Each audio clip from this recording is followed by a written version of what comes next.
Chapter 793. Chen, don't joke around. Alex was speechless. Can you be more serious? Put down the harpoon, hiss. Alex heard the sound of something tearing through the air. Ha! That guy really shot the harpoon. I'm dying of laughter. Boss, you should keep him and add some jokes to our team.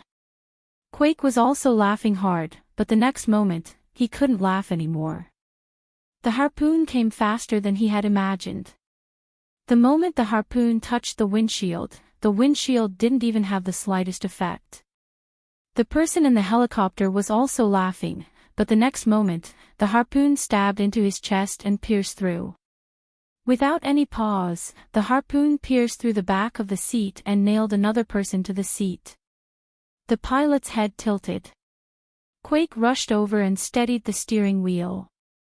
But now, no one could laugh anymore. Everyone felt like they were choking, and their expressions froze. 2 people had died instantly. They'd been killed by a harpoon that they thought was a joke. But the harpoon had pierced through the helicopter and their courage. Alex's expression froze too. She wasn't a physics major, so she didn't know how much strength was needed to pierce through the helicopter with a harpoon. But she knew that it wasn't something a normal person could do. No matter what, using a harpoon to hit a helicopter was too unreal. Chen Zhao picked up the other harpoon. He'd found 2 harpoons in the storage room. That one didn't seem to have enough strength. Not enough strength. Do you want to shoot the helicopter down? Oh no, he's going to shoot again. Boss, pull up. Pull up. By now, the criminals in the helicopter were already frightened by Chen Zhao's harpoon. They swore that they'd never seen such a terrifying person. The helicopter pulled up to 100 meters. Only then did everyone feel much more at ease. But they couldn't attack from 100 meters in the air either. But Chen Zhao didn't think so. He charged up for the second time. He opened the mouth of gluttony and the eye of power. He took a step forward and shot the harpoon with the most standard throwing posture. The harpoon tore through the air. The high temperature even burned the spearhead red from the friction with the air. Alex saw a beam of red light shoot through the air. Then, it penetrated the bottom of the helicopter, which was 100 meters in the air, and penetrated the top of the helicopter. Then, the helicopter's propellers ignited. The people in the helicopter were in a state of panic, and the helicopter itself was spinning. The helicopter that had lost control fell toward the sea. Alex was dumbstruck. Her mind was blank. Was this something a human would do? Shoot down a helicopter with a harpoon. I'm not dreaming, right? Looking at where the helicopter had fallen, Chen Zhao said to Alex, "Go and park the boat there." "What are you doing?" "Of course it's to save people. Didn't you see the helicopter crash? We should save people." Alex rolled her eyes. "You're talking as if you didn't do it." When the helicopter crashed into the sea, half of the 20 people in the helicopter were dead, and the other half were too injured to be saved. Quake and the remaining people struggled to break away from the helicopter and floated to the surface of the sea. But at that moment, the yacht approached. Chen Zhao leaned against the railing. "Hey, do you need help?" Quake's eyes flashed as he stared at Chen Zhao. He was still armed. He was calculating the success rate of attacking Chen Zhao. "Which one is Quake?" Chen Zhao asked, looking at the people on the surface of the sea. The others all focused their gazes on Quake. "Do you remember what I said last night when we talked?" Chen Zhao smiled brightly. "Looks like I'm quite lucky to have met you today. Mr. Chen, it was my fault before. I hope you can forgive me. I won't disturb you again." "Sorry, I always like to eliminate the roots." Chen Zhao suddenly cast a large net, trapping everyone. He closed the net and tied a metal plate to one end of the rope. Then he tossed it into the sea. Alex's pupils constricted. Chen Zhao was going to sink all of them into the sea at once. Okay, it's done. Alex looked at Chen Zhao. She started to believe that Chen Zhao really had a way to deal with those billionaires. Keep sunbathing. After another 2 hours of sailing, the target yacht finally appeared in their field of vision. However, there was an armed ship in front and on both sides of the super-luxurious yacht. Just then, the communication channel connected to Chen Zhao's yacht. This is the Seagull. Please leave the nearby waters. If you come within 3 nautical miles, we will attack. Fuck, Chen Zhao cursed into the communicator. This isn't your home. What right do you have to ask me to leave? Idiot. He didn't even bother to explain. Alex looked at Chen Zhao. Let's see how you're going to deal with this. As long as I get close, I'll be attacked. But how can I take revenge if I don't get close? Do you want to use the same trick again? There were no harpoons on the yacht now. Even if there were, the same move probably wouldn't work on the yacht. Fine, Chen Zhao said helplessly. Since you don't want me to get close, I won't. Alex looked at Chen Zhao. She didn't believe that Chen Zhao would give up so easily. Just then, Chen Zhao's phone rang. Hello, Mr. Chen. A woman's voice came from the phone. Are you here? Chen Zhao asked. Yes. Then let's do it, Chen Zhao said. Boom, boom, boom, 3 balls of sparks suddenly rose from the distant sea. Alex's heart skipped a beat. What's going on? Where did the attack come from? The 3 armed ships turned into fireballs and sank into the water. The explosion was too sudden. Almost everyone on the armed ships was spared. This is the Seagull. This is the Seagull. Please help us immediately. We've been attacked by a torpedo. Please help us immediately. This is the Jellyfish.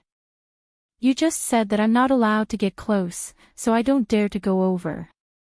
You have to come immediately. Do you know how many rich people we have on the ship? I don't know. Can you tell me how many rich people you have on the ship? Chapter 794. Alex looked at Chen Zhao, astonishment in her eyes. So, it was all arranged by him.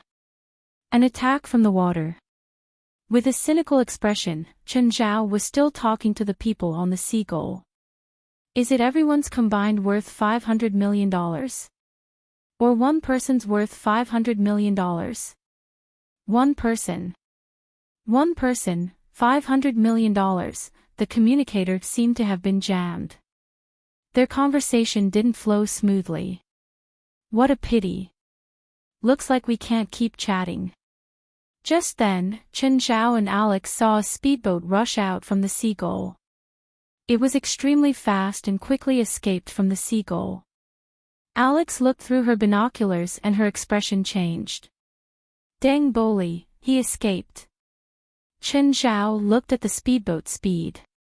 Even Guret's submarine, which he'd contacted, wouldn't be able to do anything to the speedboat, let alone his yacht. That speedboat is really fast. Chen Zhao looked into the distance. He's the culprit. Aren't you worried at all? Ha! What culprit? I'm already used to it. I don't care about revenge at all, Chen Zhao said nonchalantly. I believe that God will punish him. Alex gritted her teeth in anger. She knew that Chen Zhao was talking nonsense, but his nonchalant attitude still enraged her. You're counting on God. Of course. I'm a devout believer. Amen. Suddenly, something appeared in the distant sea. It charged toward the speedboat at an astonishing speed. Alex's pupils constricted and she looked at the sea. What's that? A submarine. God's will. The thing chased behind the speedboat. The people on the speedboat started firing wildly at it with their machine guns. But for the thick-skinned thing in the water, the machine guns in their hands were like tickles. The thing suddenly jumped out of the water. Alex's mouth opened wide. Disbelief and shock were written all over her face. What was that? A killer whale. You must be joking. How could there be such a huge killer whale? The people on the speedboat also gaped at the killer whale above their heads in astonishment. What did a 60-meter killer whale look like? A normal reverse halberd whale was about 10 meters long, with the longest not exceeding 12 meters. But the killer whale above them was more than 60 meters long. Just its length alone was 5 times that of a normal killer whale. As for its weight, it was 30 to 40 times that of a normal killer whale. This was a terrifying super beast. With the killer whale's mouth facing down, everyone on the speedboat jumped off in fright. The killer whale bit the speedboat and sank it into the sea. At the same time, it created a huge splash. Let's go, Chen Zhao said. But, there's a sea monster there. What sea monster? That's God's messenger. Chen Zhao rolled his eyes. Alex was speechless. Don't be like this, there's a big sea monster there. If this was a monster movie, it would definitely be a big boss. Our small yacht will be swallowed by that sea monster in one gulp. Unfortunately, Chen Zhao ignored Alex's dissuasion and insisted on going. The yacht approached the drowned people. Hey, how are you guys? Save us. Come up. Chen Zhao pulled the drowned people onto the boat one by one. Deng Boli and his bodyguards boarded the boat. They all sat on the ground, fear still on their faces. Alex looked at Chen Zhao and watched as he warmly welcomed them. Do you want some beer? Thanks. These people were all extremely frightened and were still uneasy at this moment. Is this your wife and child?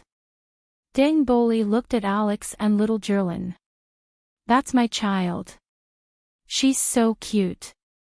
Unfortunately, her mother passed away not long ago. Really? What a pity. Deng Boli's expression had recovered quite a bit. Her mother was a police officer and was shot to death not long ago. Deng Boli's expression froze. He suddenly had a bad feeling.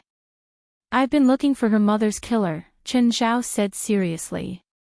Just then, the bodyguard behind Deng Boli suddenly raised his gun. But before he could shoot, Chen Zhao punched him in the face. The bodyguard flew over the railing of the deck. Then, the giant beast appeared again and swallowed the bodyguard in one bite. I pray to God that the killer will appear before me. Chen Zhao continued talking to himself as if nothing had happened. Last night, I had a dream. In the dream, God told me to go out to sea. I followed God's will and suddenly, I felt like my entire body and mind had become open. I seemed to have forgotten about my hatred. Alex watched Chen Zhao blabber nonsense. She suddenly felt that the guy was funny. His enemy was right before him, but he could still maintain his rationality. Sir. Chen Zhao stopped Deng Boli. Don't interrupt me. What was I saying? Forget hatred. Yes, thank you. Forget hatred. I suddenly realized that I've forgotten hatred. My body and mind became happy, so I decided to go fishing at sea. Chen Zhao picked up a bundle of rope beside him. Deng Boli and the others instinctively took 2 steps back. What are you doing? Fishing, but I forgot to bring bait, Chen Zhao said. Don't resist. I said don't resist. Chen Zhao put the rope around a struggling bodyguard's neck. The noose tightened and the bodyguard's limbs flailed. Sir, how much money do you want? I can give you money. I have a lot of money. I don't want money. I just want to relax. I want to be happy. Chen Zhao put the rope around Deng Boli's neck. More beer. Finish the beer in your hand. This is the last time you drink. Forget it. Chen Zhao took the beer from Deng Boli's hand. Don't throw inorganic things into the sea. Okay, you can go down now. Deng Boli and his bodyguard looked at Chen Zhao. They opened their mouths but couldn't say anything. Get out. Don't you understand? Just then, Amon surfaced. When everyone on the boat saw Amon, their legs turned to jelly. Look, it's already tired of waiting. Don't make us get off the boat. I can give you as much money as you want. Don't kill me, please. Don't kill me. Chapter 795. Didn't God say that? Alex watched as Chen Zhao kicked Deng Boli and the others into the sea. Deng Boli and his bodyguards were all tied together. Ropes were tied around their necks as they struggled in the water. They had to make sure that no one would sink. If someone sank, the others would sink too. You better swim faster. God's messenger is here again. Looking at the scary black shadow, Alex felt her scalp tingle. But Chen Zhao wasn't afraid at all. Jerlin wasn't afraid either. Seeing Amon swim over, she clapped her hands excitedly. Yeah. Hee. Alex was speechless. The father and daughter were so carefree. They were clearly following the plot of a monster movie. Jerlin, do you like Amon? Yeah. Jerlin smiled brightly. Amon? Who's Amon? The guy in the water. Chen Zhao patted the deck. Amon, come out and see my daughter. Amon's huge head popped out of the water. Alex was so scared that she took 2 steps back. That mouth was definitely capable of dragging their yacht into the water. My pet, Chen Zhao said. Amon, time to work. Amon dove into the water and dragged Deng Boli and the others into the water. Alex couldn't calm down yet. Disbelief was written all over her face. This clearly underdeveloped killer whale was his pet. Deng Boli and the others didn't resurface again. When are you leaving? Alex asked. Tonight's flight, Chen Zhao answered. Everything in San Francisco had been settled, but Chen Zhao felt like he'd forgotten something. Oh, Chen. What? Do you mean what you said last time? What? Chen Zhao was confused. What did he say to Alex? Could it be that he was careless and made a solemn vow to her? Chen Zhao looked at Alex's eyes. It didn't seem like it. Alex wasn't a love-struck woman. Forget it. It's fine. Alex shook her head. Don't stop. What did I say? If I can do it, I can definitely do it. You can't, Alex said indifferently. Chen Zhao didn't even have the mood to pack. You want to borrow money from me? Alex glared at Chen Zhao.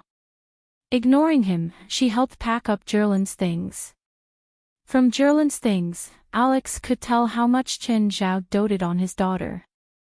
In a week's time in San Francisco, little Jerlin's belongings were collected in 2 large boxes. Chen Zhao had been holding a grudge against Alex for not finishing her sentence. Chen Zhao had no energy to do anything. What did he say? Why didn't Alex tell him everything? Did she fall in love with him? This was obviously impossible. Alex was a lesbian. Chen Zhao thought he was pretty charming, but Alex was a lesbian. But charm didn't have any effect on sexual orientation. It was like a man with a normal sexual orientation had a very, very outstanding brother by his side. No matter how outstanding this brother was, this man could not change his sexual orientation. Anyway, Chen Zhao didn't think that he had the ability to make it straight. Everyone from the association followed Chen Zhao onto the plane. It was rare for Chen Zhao to buy first-class tickets for everyone's return trip. They all enjoyed it. "Excuse me, please." Chen Zhao moved to the side and let someone enter the inner seats. "Hello." The man beside him took the initiative to talk to Chen Zhao. He looked at the stroller in the aisle and Jerlin. "Is this your daughter? She's so cute." "Yes, my daughter." Chen Zhao nodded with a smile. "I'm Cisco." "I'm Chen Zhao. You can call me Chin." The two men chatted passionately on the plane, as if they were old friends who hadn't seen each other in years. "Cisco, what do you do?" "I'm an accountant." "If I have a sum of cash, is there any way to transfer it to the bank without going through the tax bureau?" "Depends on how much it is," Cisco said. "What if it's $5 million? I'm afraid that's difficult. You have to go through some special methods. One is an offshore company.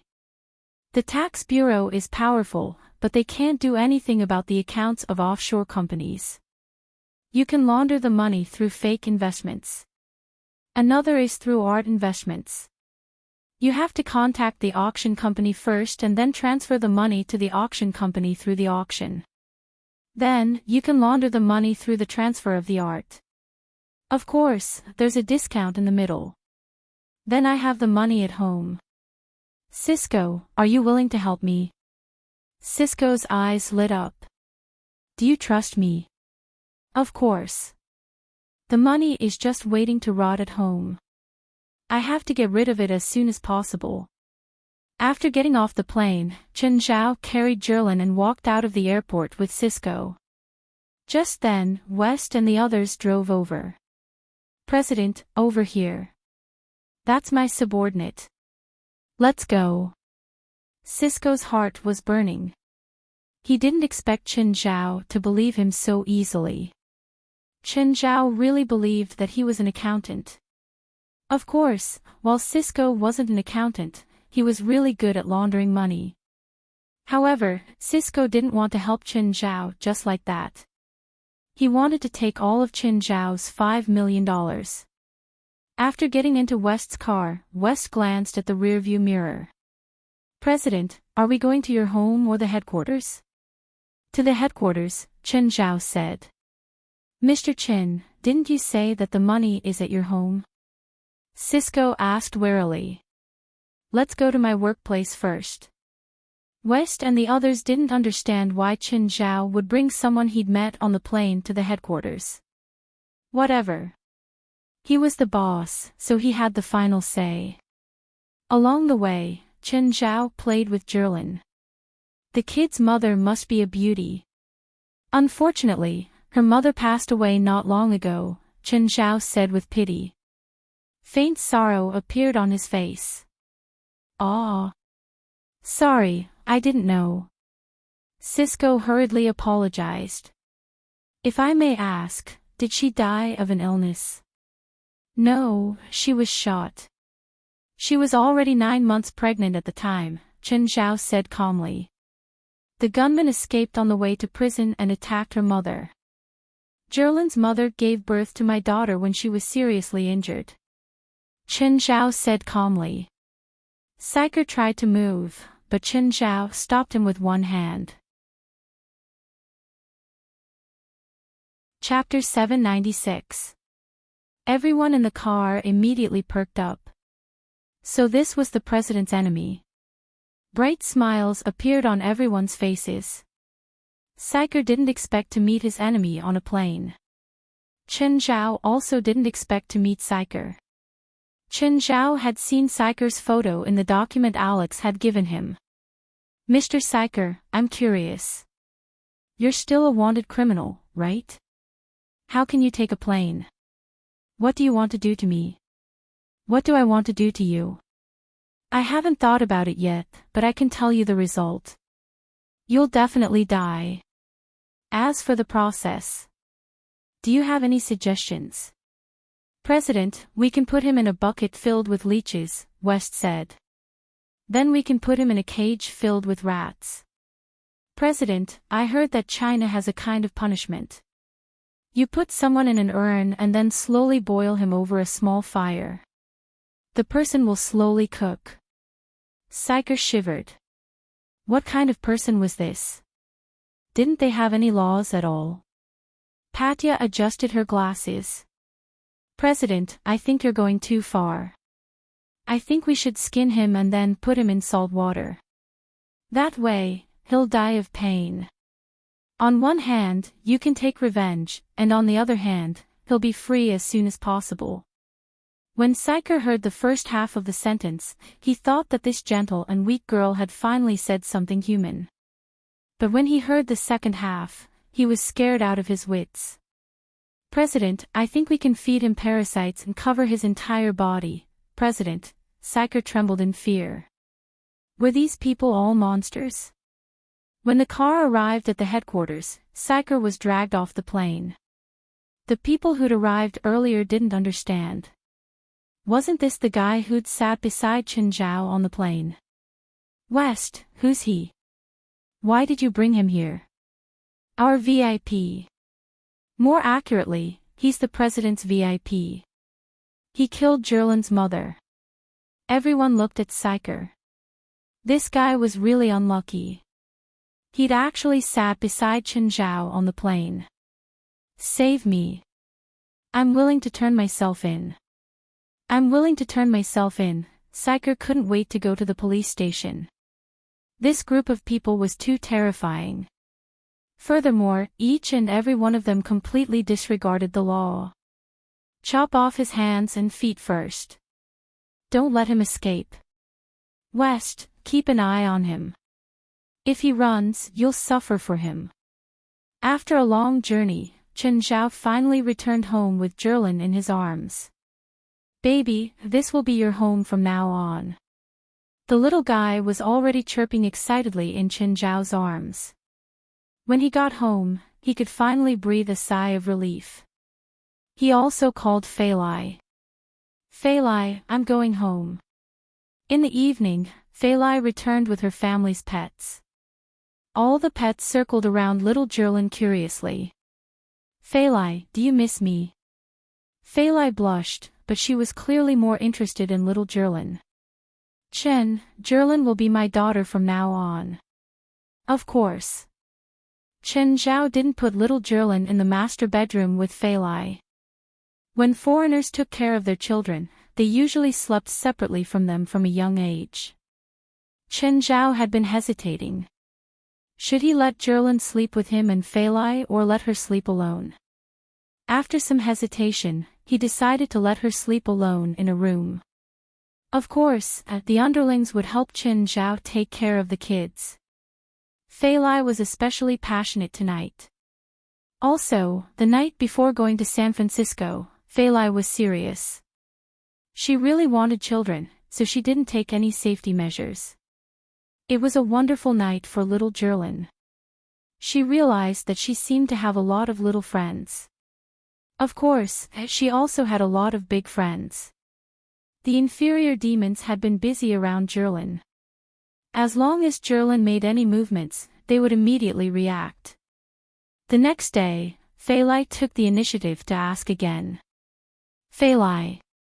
I have Jerlin at home, but my feelings for you won't change. I just need it. Blushing, Fei Lai flipped onto Chen Zhao's body. Okay, Del and Risvar had heard the news from somewhere, and they had brought their whole family over in a hurry. The three dads and their daughter complex met. The three of them were 100% daughter con. There were too many topics about his daughter. Faith, Vera, and Ronnie surrounded little Jerlin like curious babies. Dad, Jerlin is so small. Dad, was I like this when I was young? Jerlin also looked at the girls around the cradle curiously. She reached out to touch them. Chen, I didn't expect you to have a daughter too. What's so strange about that? Can't I have a daughter? Chen Zhao rolled his eyes. That's not what I mean, Del said. I just feel like my superiority is gone. Chen Zhao didn't understand before, but now he did. It was the feeling of superiority after having a daughter. Ever since he had a daughter, Chen Zhao also had that strange feeling of superiority. It was like he wanted to tell the world that this little girl was his daughter. It was such a strange feeling. He felt like his daughter was the most perfect gift in the world. Rizvar was much more serious and told Chen Zhao many things to take note of. Chen Zhao was a doctor, but when it came to daughters, he really couldn't compare to Rizvar and Del. Jerlin didn't know how to speak, but she could already recognize the three girls. Seeing that they were riding animals, she wanted to ride them too. But right now, Jerlin couldn't even crawl on the ground, let alone ride them. The only suitable one was Abido's. His back was the widest and most suitable for Jerlin to lie on. Moreover, Abido's didn't have a cold body like normal cold-blooded animals. His body was warm. Little Jerlin soon fell asleep on Abido's back. Del and Rizvar left with Ronnie, Vera, and Faith. Abido's came to Chen Zhao's side. Ada, father said he wants to invite you to hell tonight. Tonight?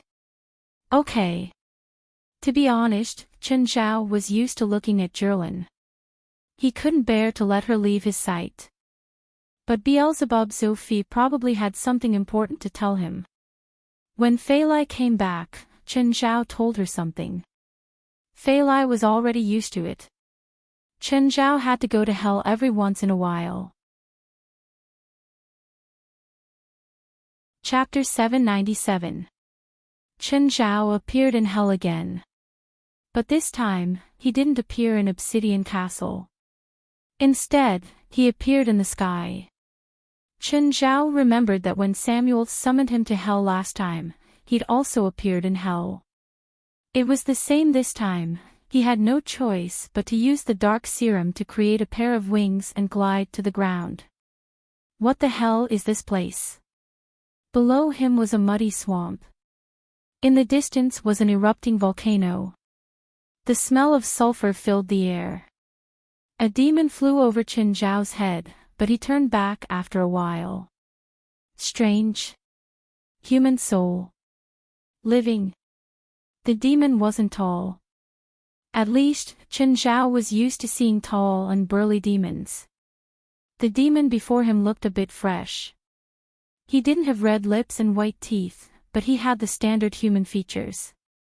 There was a pair of demon horns on his head and a pair of demon wings on his back. In Chen Zhao's eyes, this demon was dressed well. He even looked a bit handsome. Chen Zhao immediately summoned the mouth of gluttony and the eye of power. He took out the bronze sword and the dark serum. What are you doing? Are you going to fight me? Why do you have the subordinate powers of Beelzebub and Samuel? Aren't you going to attack me? Chen Zhao was stunned. Why would I attack you? No, shouldn't demons attack people when they see them?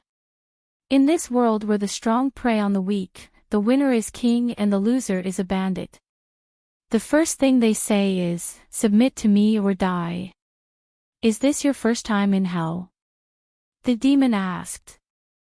No, I've been here a few times, but I don't know why my friend summoned me here. Your friend summoned you? Yes, Lord Sophie Beelzebub. I think I know why you're here. Why? Satan's wrath is spreading, causing the entire hell to be filled with a chaotic aura. That's why there's a deviation in the summoning. Because of this power, many evil spirits escape to the human world. What's Satan's wrath? Chen Zhao asked, confused. The demon pointed at the volcano in the distance. That thing erupts. Anyway, every time it erupts, the entire hell is in chaos. Calamity runs rampant and the aura is chaotic. Volcano eruptions have nothing to do with Satan. I think so too. The devil nodded. Chen Zhao looked at the demon before him. You're not Satan, right? I just killed a bunch of Satan's followers in the human world a few days ago. Why do you think I'm Satan? Because among the demons I know, apart from Samuel, the other demons have to add, Your Majesty, when addressing Satan. Chen Zhao looked at the handsome demon before him. Also, apart from not having 3 pairs of wings, your aura is quite similar to Satan's. Ha! I'm not Satan. The handsome demon laughed. You scared me to death. What's your name? Asked the handsome demon. Why are you asking for my name? Just call me human, and I'll call you handsome. Chen Zhao didn't dare to let a demon know his name. This was because there were many spells that, as long as one knew the name of the spell, one could fall for it even if they were thousands of miles away. Why did you call me handsome? Reason. There's a saying in Chinese, you don't need to know each other. It's fate that we meet. There's no need to care about names or family backgrounds. Fine. The handsome demon shrugged casually. Are you going to find your friend now? Where am I now? Do you know how to get to Obsidian City? I don't. The handsome demon shook his head. This is your territory. Sort of. The handsome demon nodded. Do you have any fun places here? I don't know what you humans define as fun. Whatever. Let's just walk around. Oh, there's a demonic crystal refining furnace over there. Do you want to go there and take a look? Demonic crystal refining furnace. Can this thing be refined? Chen Zhao asked curiously. I always thought that demonic crystals were part of ores. A small portion of demonic crystals are dug out from ores, but most are extracted from souls and then refined into demonic crystals through a complicated process, the handsome demon said. The handsome guy said, You humans are complicated existences. There is good and evil in your souls, and souls that fall into hell will turn into evil spirits without exception. But even evil spirits still have a good side. Good is extracted from the soul, then refined, and finally obtained demonic crystals. It's that complicated. Do you want to take a look? The handsome demon asked. Sure, but it's empty here. How long will it take to get to the processing plant? Right here. The handsome demon reached out and pressed in the air before him.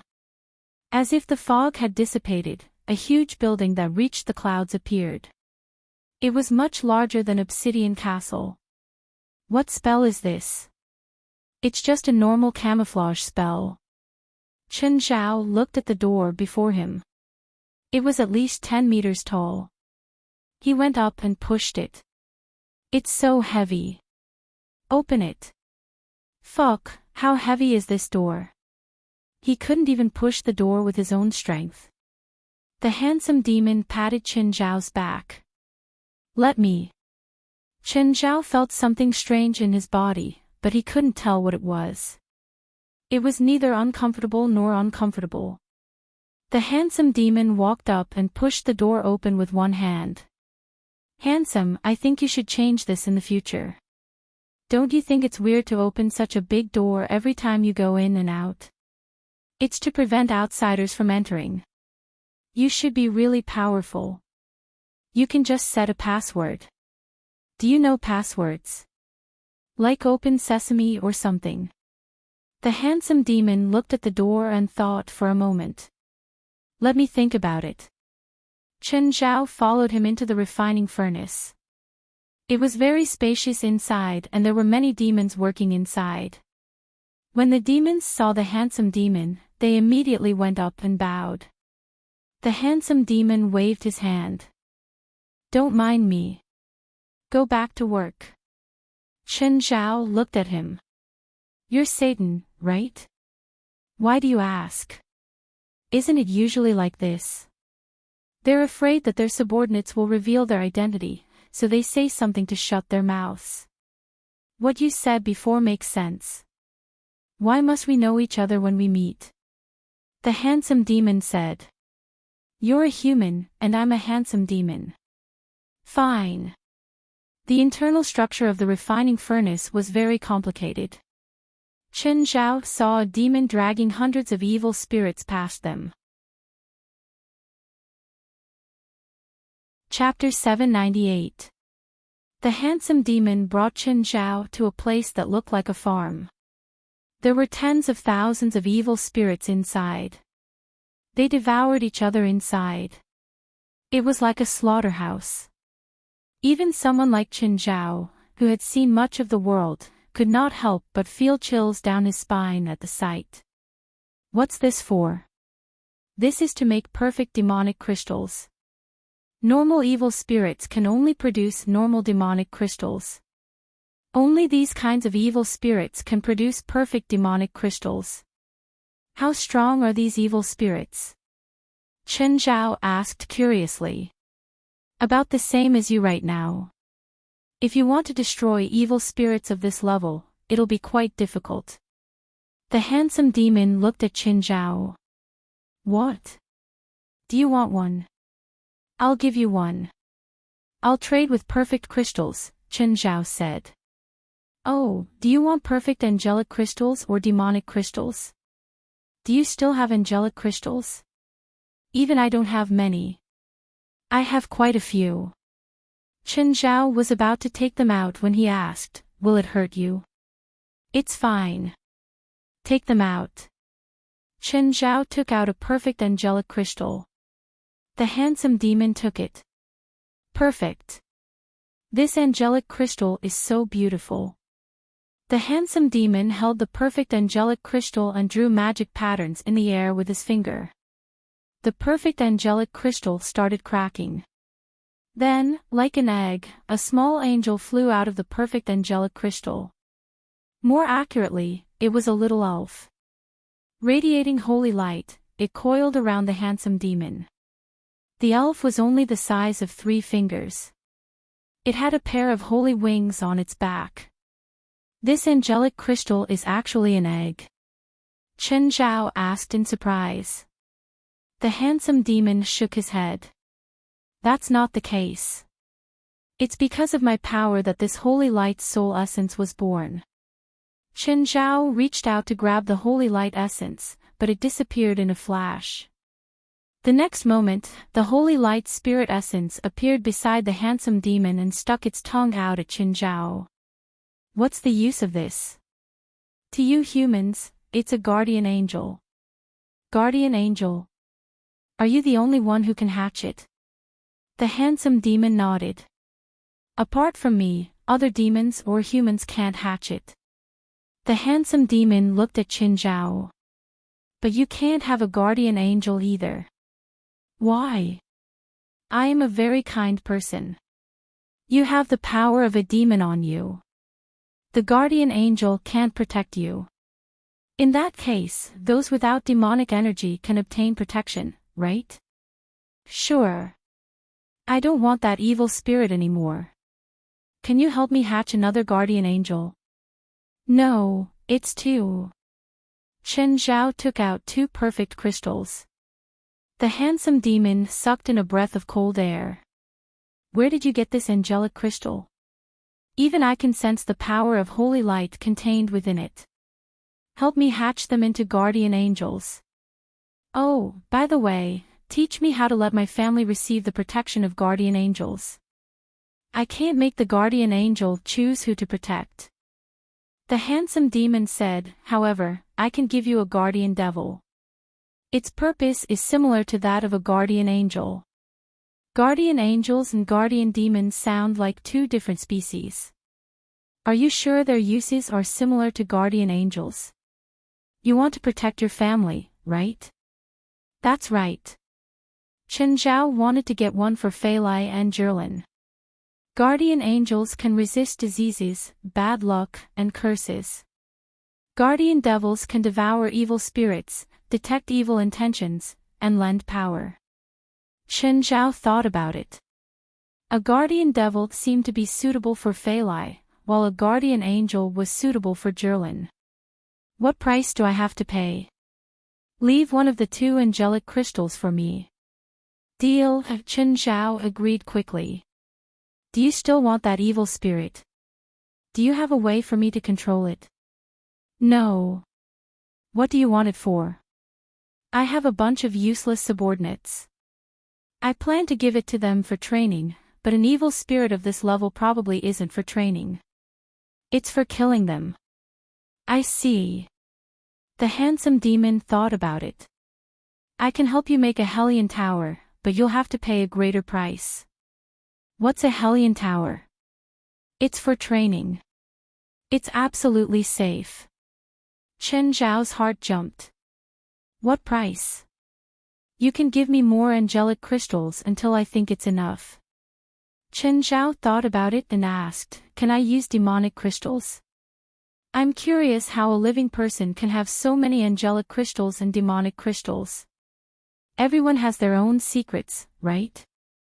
There's no need to get to the bottom of it. Fine.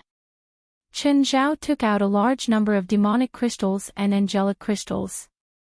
Is this enough? The handsome demon took a third of them and didn't take any more. I'll give you the Hellion Tower in a month. Wait, a month? Of course.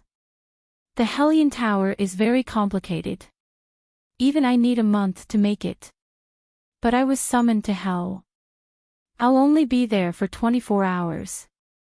Then we'll talk about it the next time you come. Let's exchange a keepsake. Keepsake. Chen Zhao searched his body and only found a lucky coin. Is this okay? Lucky gold coin. I'll give you a lucky gold coin too. The handsome demon snapped his fingers and a lucky coin appeared in his hand. This lucky coin can help you defeat most enemies, even those far stronger than you, but it can only be used once. Chen Zhao took the coin and looked at it. Then he shook his head. I still want a normal lucky coin. It's more valuable to me. I don't understand you humans. Why would you make such a choice? Is my coin not as good as a normal lucky coin? Our needs are different. I don't have many enemies in the human world. Fine, I'll redefine this coin. It's no longer a lucky coin but a wishing coin. It can give you what you want the most, but it can only be used once.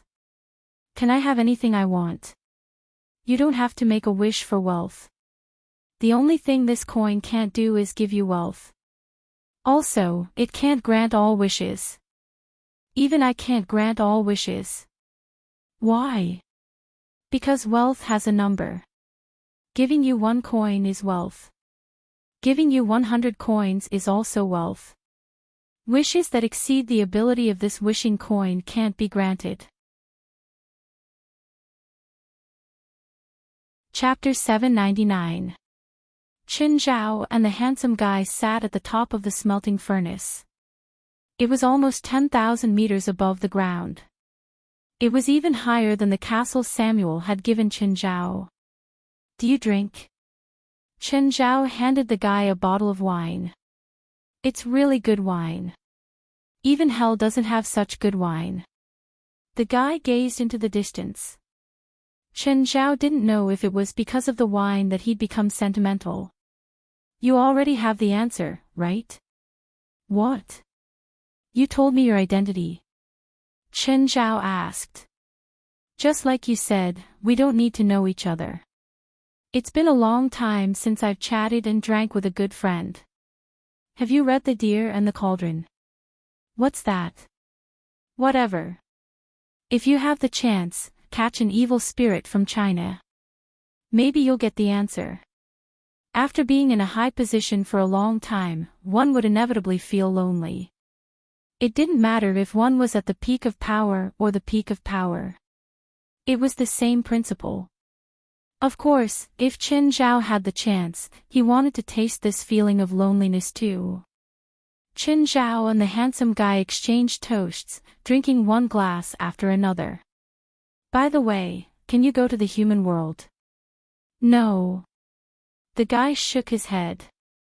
I can't even send a projection into the human world. Then what are those believers in the human world? They're just humans who use my name, the guy said. But they have to pay a price. Who's stronger, you or the other demon kings? Chen Zhao asked curiously.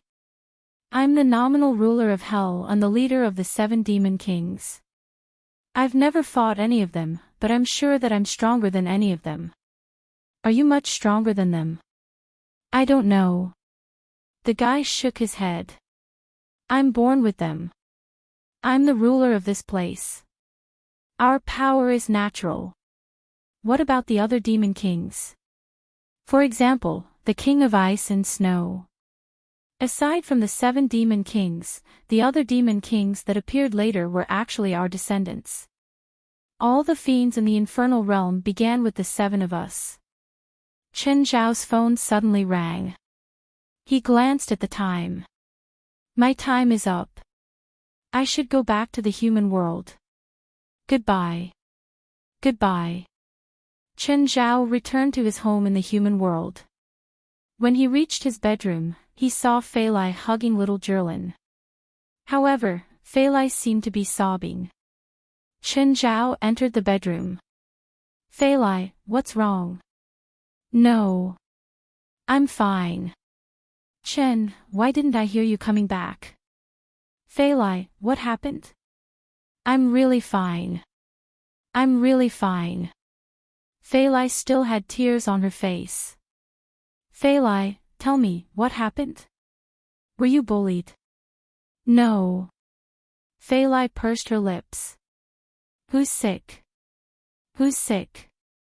Chen Zhao thought, it must be Lauren. It must be Lauren. Chen Zhao. I. I. I. I.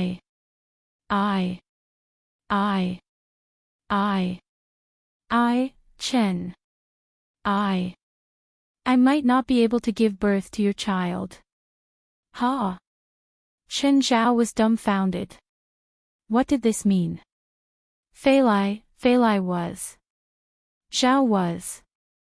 Fei Lai, her. Zhao. She was Zhao.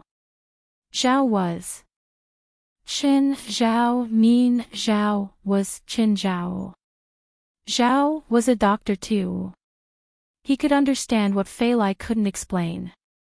Although it didn't have much of an impact on health, it did have a great impact on fertility. Is it a small amount? Chen Zhao asked. Or no ovulation at all? Maybe, no ovulation at all. Chen Zhao hugged Fei Lai gently. It's fine. I won't have a child. Anyway, Jerlin was enough. He didn't have the thought of having a son to carry on the family line. Chen, I want a child. I want a child. You're so good at medicine. Help me. Fei Lai had never asked Chen Zhao for anything. This was the only time she'd made a request. But this time, Chen Zhao was really stumped. Chen Zhao was confident that he could treat most diseases. However, the only time he'd come in contact with gynecology was when he'd helped a demon give birth. He really couldn't treat physiological ovulation disorder. Fei Lai burst into tears. Even little Jerlin in her arms began to cry. Fei Lai, wait. I'll call Far. Chen Zhao needed to confirm that Fei Lai wasn't mistaken. Okay. Maybe I'm mistaken. Fei Lai nodded. She still had some hope that she had made a mistake. Chen Zhao picked up the phone and walked out of the bedroom. Far, did Fei Lai go to your hospital for a checkup 2 days ago? Chen, do you know? Yes. Fei Lai cried really hard. I want to know the details. Fei Lai doesn't ovulate. Chen, don't hurt Fei Lai. Chen Zhao felt helpless. If it was just ovulation, he and Fei Lai could do a test tube test. But if she couldn't even ovulate, Chen Zhao really didn't know what to do. Can the current medical technology cure Fei Lai's illness? It's not a disease. It's a physiological abnormality, Far said. Far said, even you are asking this question. Do you think anyone else has a solution? Chen Zhao returned to the bedroom. Fei Lai had started crying again. Fei Lai, can we stop crying? Chen. Is there nothing you can do? Chen Zhao chuckled. No, Far and I will do some research. You're lying. Fei Lai stared at Chen Zhao. Will I never be able to have children? Fei Lai, trust me. Far and I will think of something. Far specializes in oncology. Chen Zhao felt helpless. Fei Lai was really hard to deal with. Chen Zhao suddenly hated himself. Why hadn't he paid attention to this disease before? Now that Fei Lai was crying, he couldn't do anything. The next day, Fei Lai got sick. She had a high fever. Chen Zhao hurried to reduce the fever. It wasn't too serious. But Chen Zhao was really worried about Fei Lai's mental health. Fei Lai, I have a way to make you pregnant, Chen Zhao said, hugging Fei Lai. Chen, you don't have to comfort me. I've already thought it through. I can't be a real mother, but we already have Jerlin.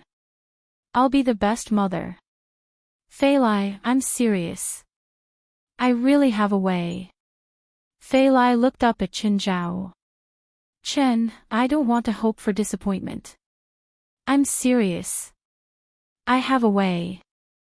Chen Zhao took out the wishing coin. Hold it. This is. Say your wish. What? Fei Lai didn't understand. Say your wish. Chapter 800. The wishing coin in Chen Zhao's hand suddenly dissipated like powder. Fei Lai lifted her head, disbelief in her eyes. Chen. This is, Chen Zhao caressed Fei Lai's hair. Have you heard of Aladdin's magic lamp? Pfft, Fei Lai's tears turned into laughter. It was her first time losing control like this. Tears and snot flew everywhere. We need to hurry and have a baby. Chen Zhao and Fei Lai went through the door and started doing shameful things. After a while, Chen Zhao took out a bottle. Fei Lai, I'll give you something. What's in the bottle? It's black. Chen Zhao did not answer Fei Lai's question. Instead, he opened the bottle. The black smoke floated out and gathered above Fei Lai's head. What's this? Fei Lai poked it. It can protect you. Fei Lai had always known that Chen Zhao cared for her to the extreme. Every time Chen Zhao went far away, he'd let her bring her pet. She didn't know what the black thing was either. But she believed that since Chen Zhao said it could protect her, it definitely could. Chen, I heard you got a daughter. Bring her over. I want to be her godfather, Stephen said. I'm not a believer. Chen Zhao rolled his eyes. It's not like you have to be a believer to have a godfather. It's too much of a loss for my daughter to be your goddaughter. Your daughter can be my godfather too. Fuck, my daughter's already in her 40s.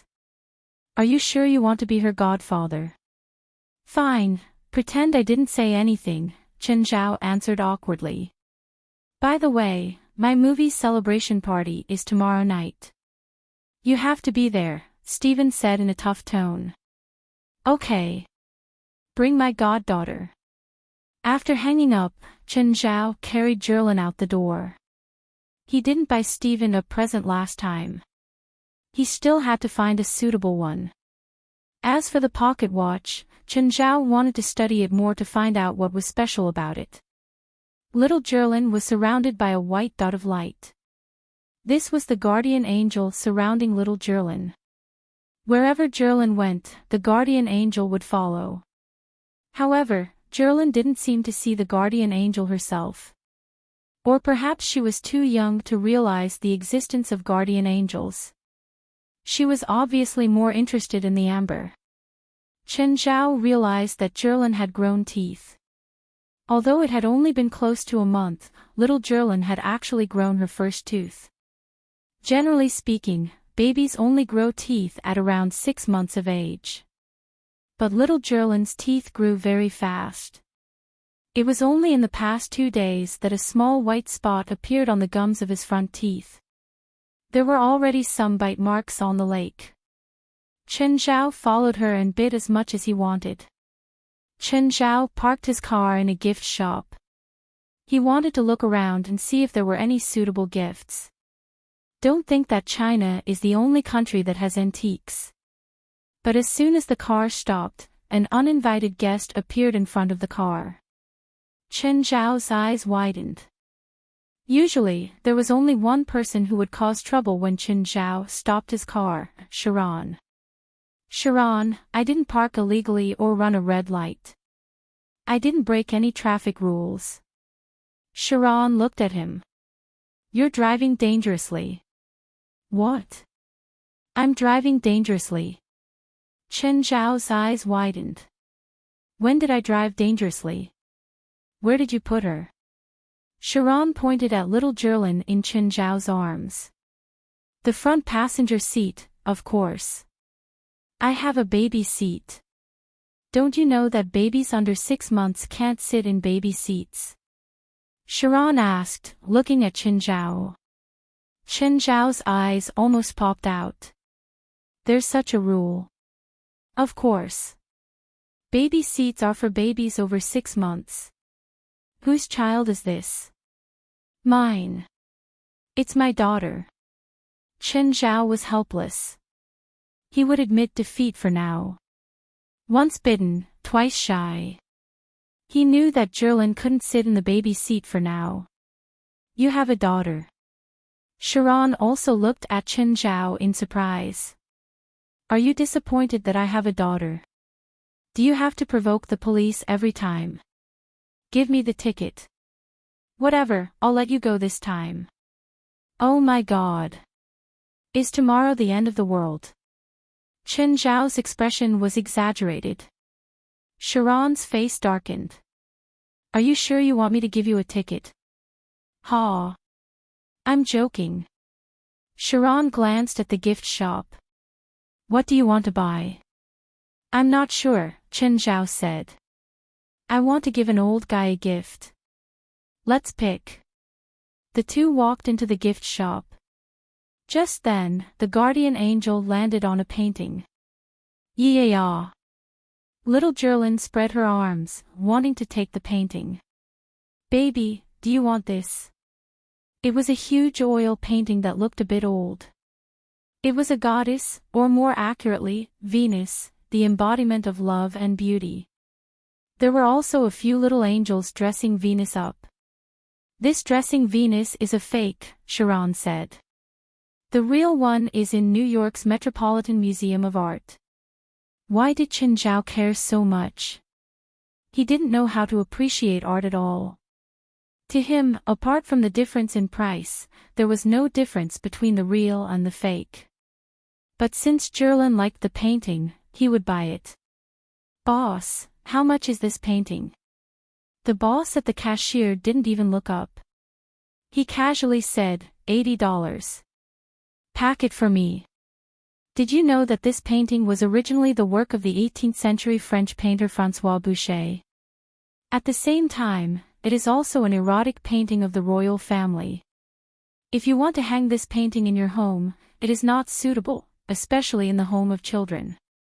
Chen Zhao thought about it and realized that it made sense. It was indeed not suitable for his daughter to look at this erotic painting every day. Then he would give it to Stephen.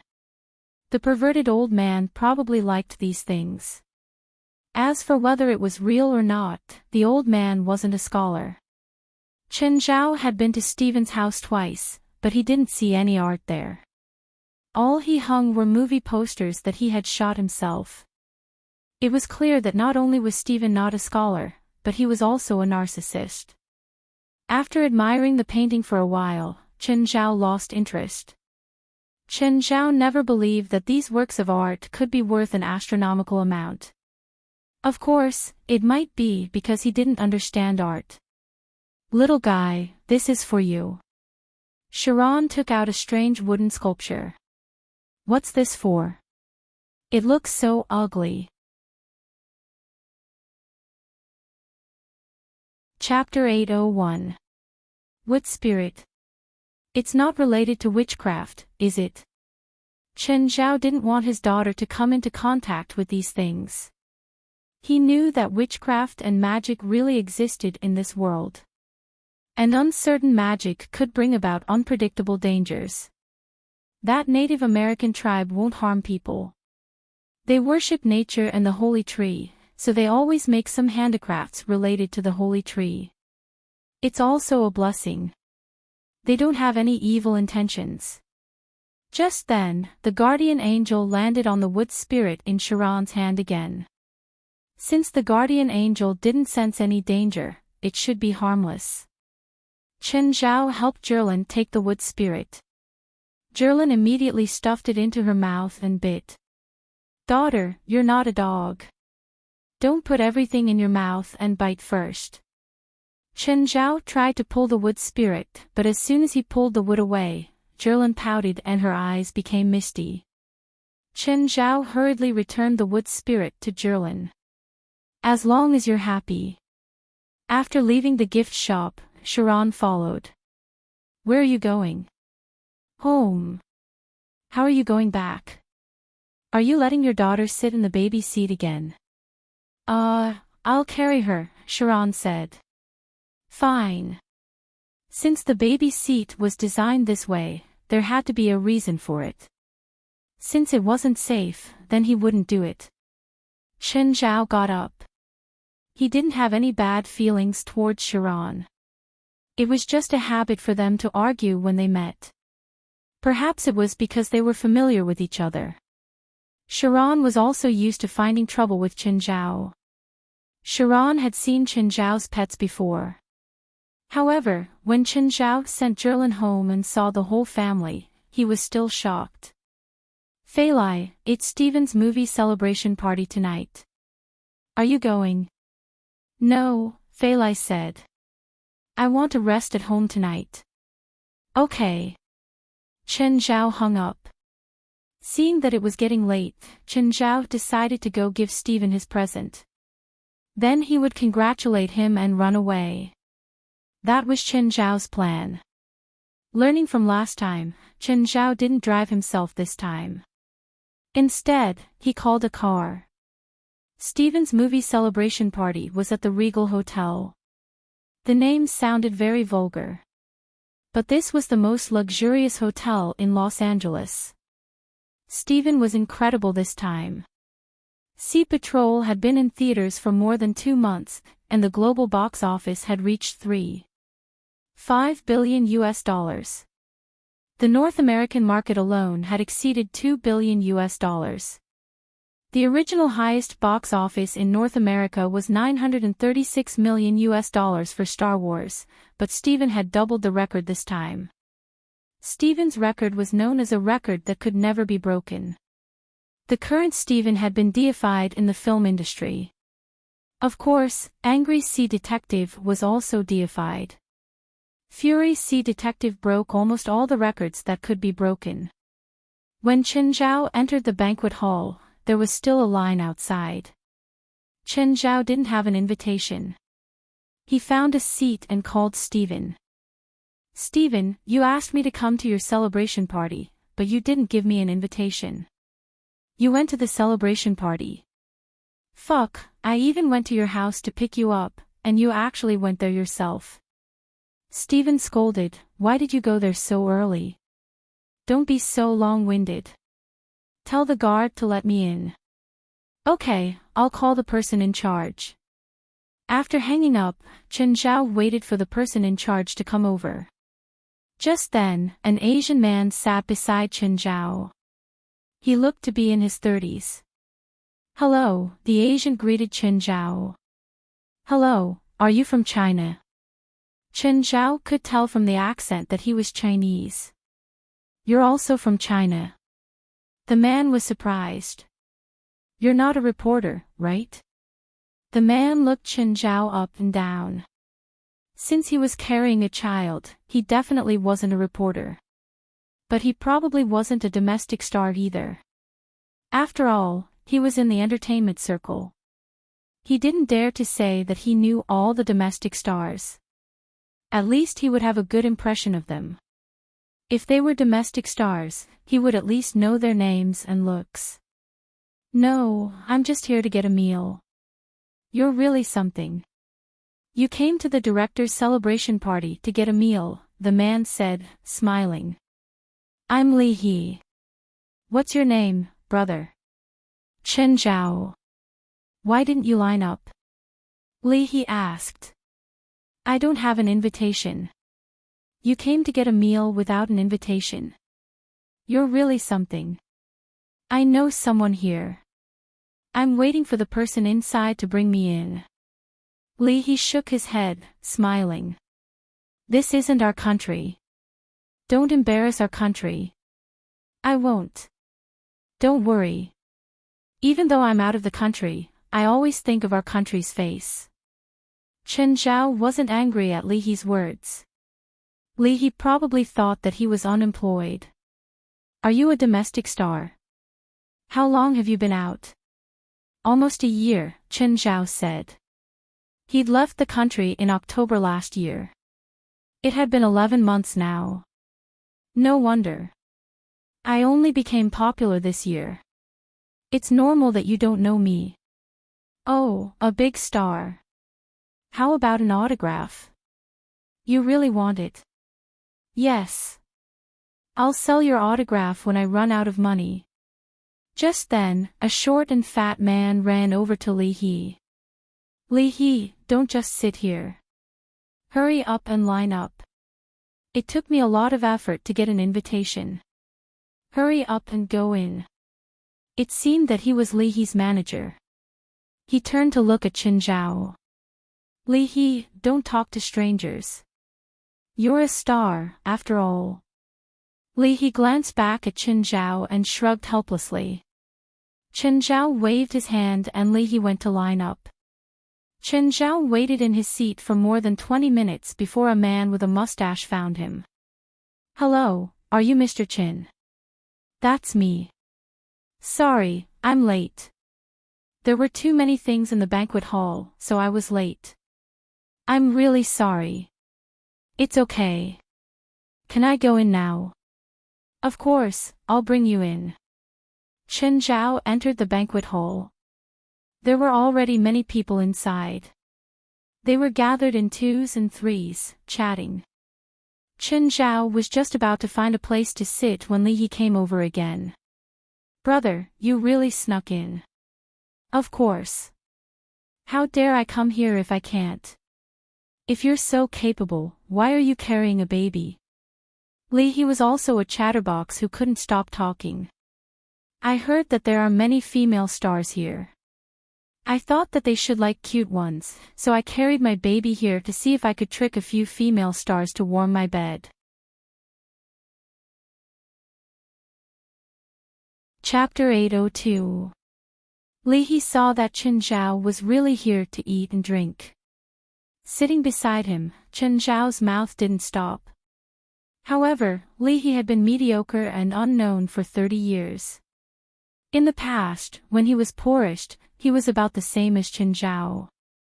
It wasn't like he had never gone to someone's wedding to eat and drink for free. Last year, he had a supporting role in a movie that made him famous. This year, there was another movie with a small investment that made him $1 billion in the box office for no reason. In the end, he became a superstar that everyone knew. The two chatted as they ate. Zhirlin couldn't eat too much. Chen Zhao could only peel 2 grapes for Zhirlin to suck. Just then, Li He's agent came over again. Unlike other agents, he was a foil to the star. Li He's agent was so forceful that it was as if Li He was the foil. Li He's agent raised his voice. "Li He, what are you doing here? I spent money to get you here, not to let you eat and drink here. Have you forgotten what you came here for?" "Brother Bao, I don't know anyone here, and they're all foreigners. Who do you want me to get close to?"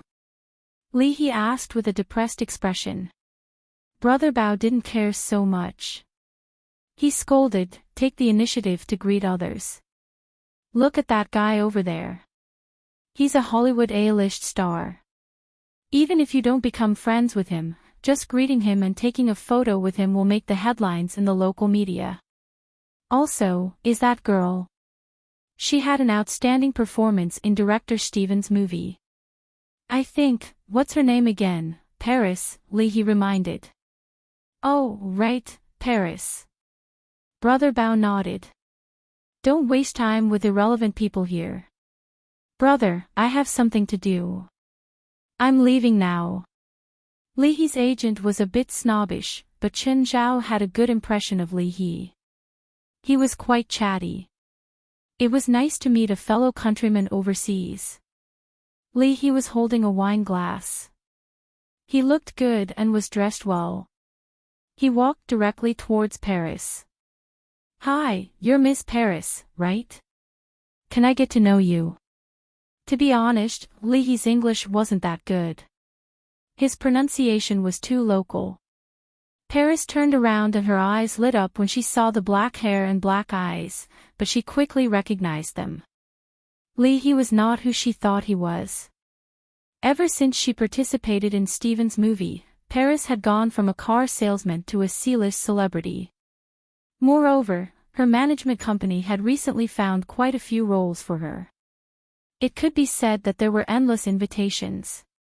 The agency had also been hyping her up, comparing her to Vincent.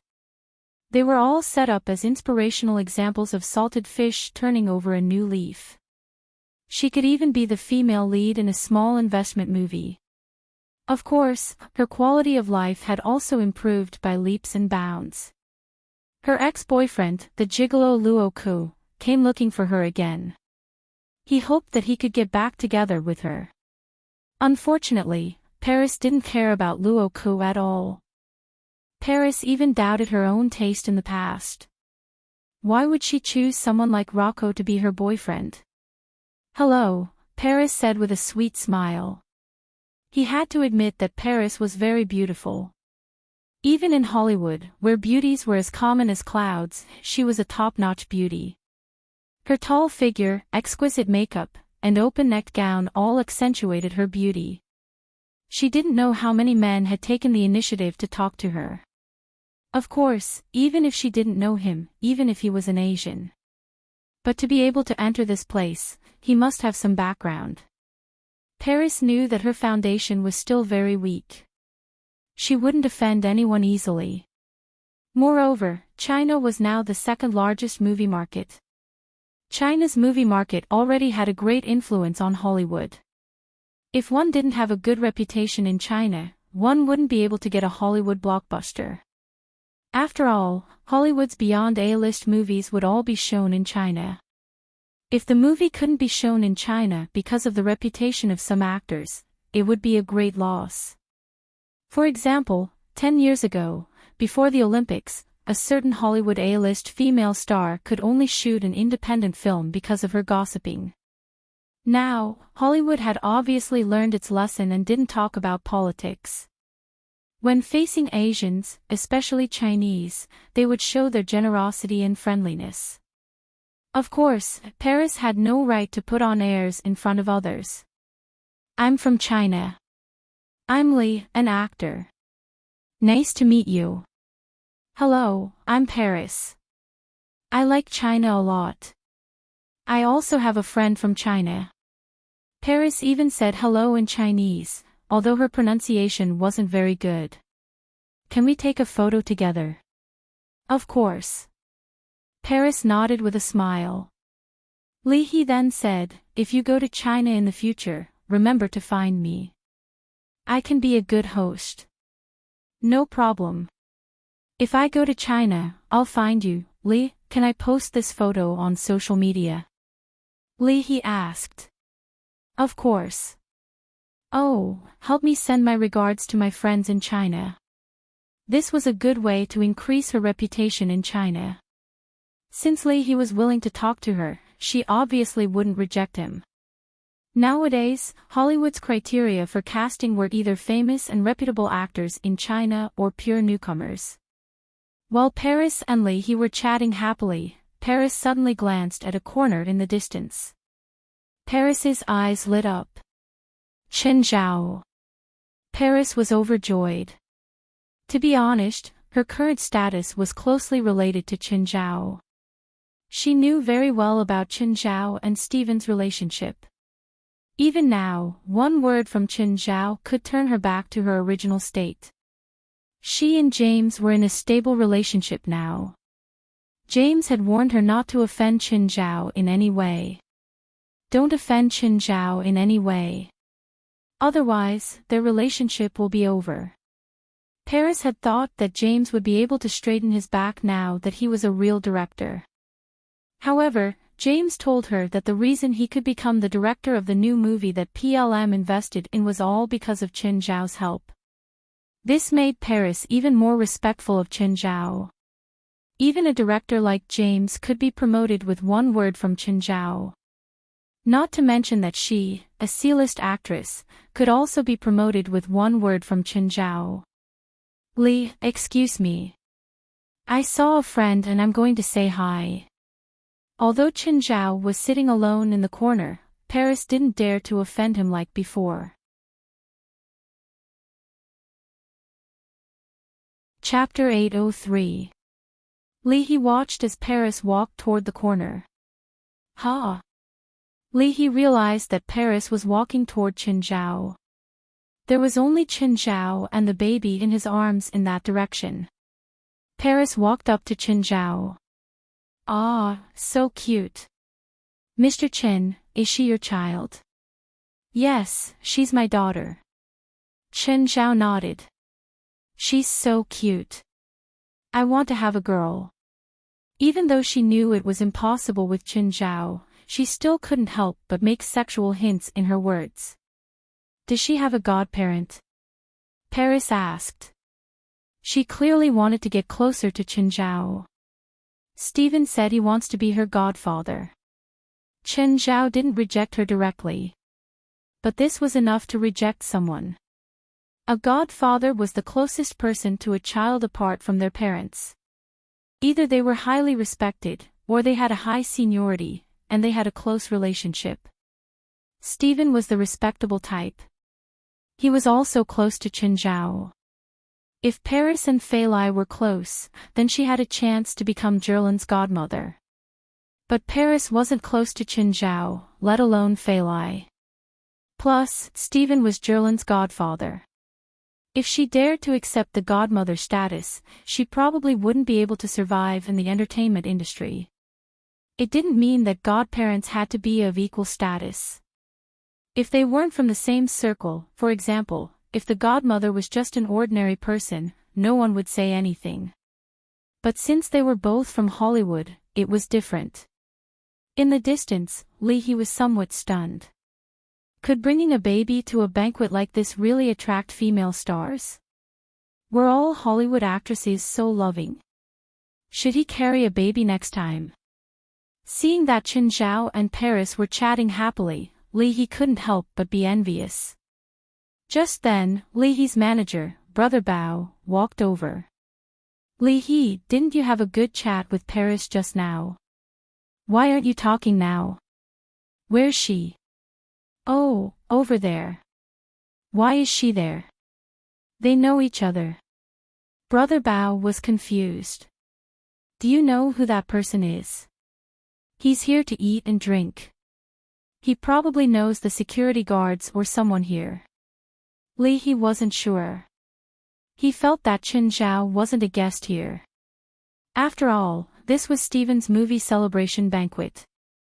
It was impossible to attend this kind of banquet with a child. At that moment, Li He saw a familiar figure in the crowd. Chen Ke. Why is she here?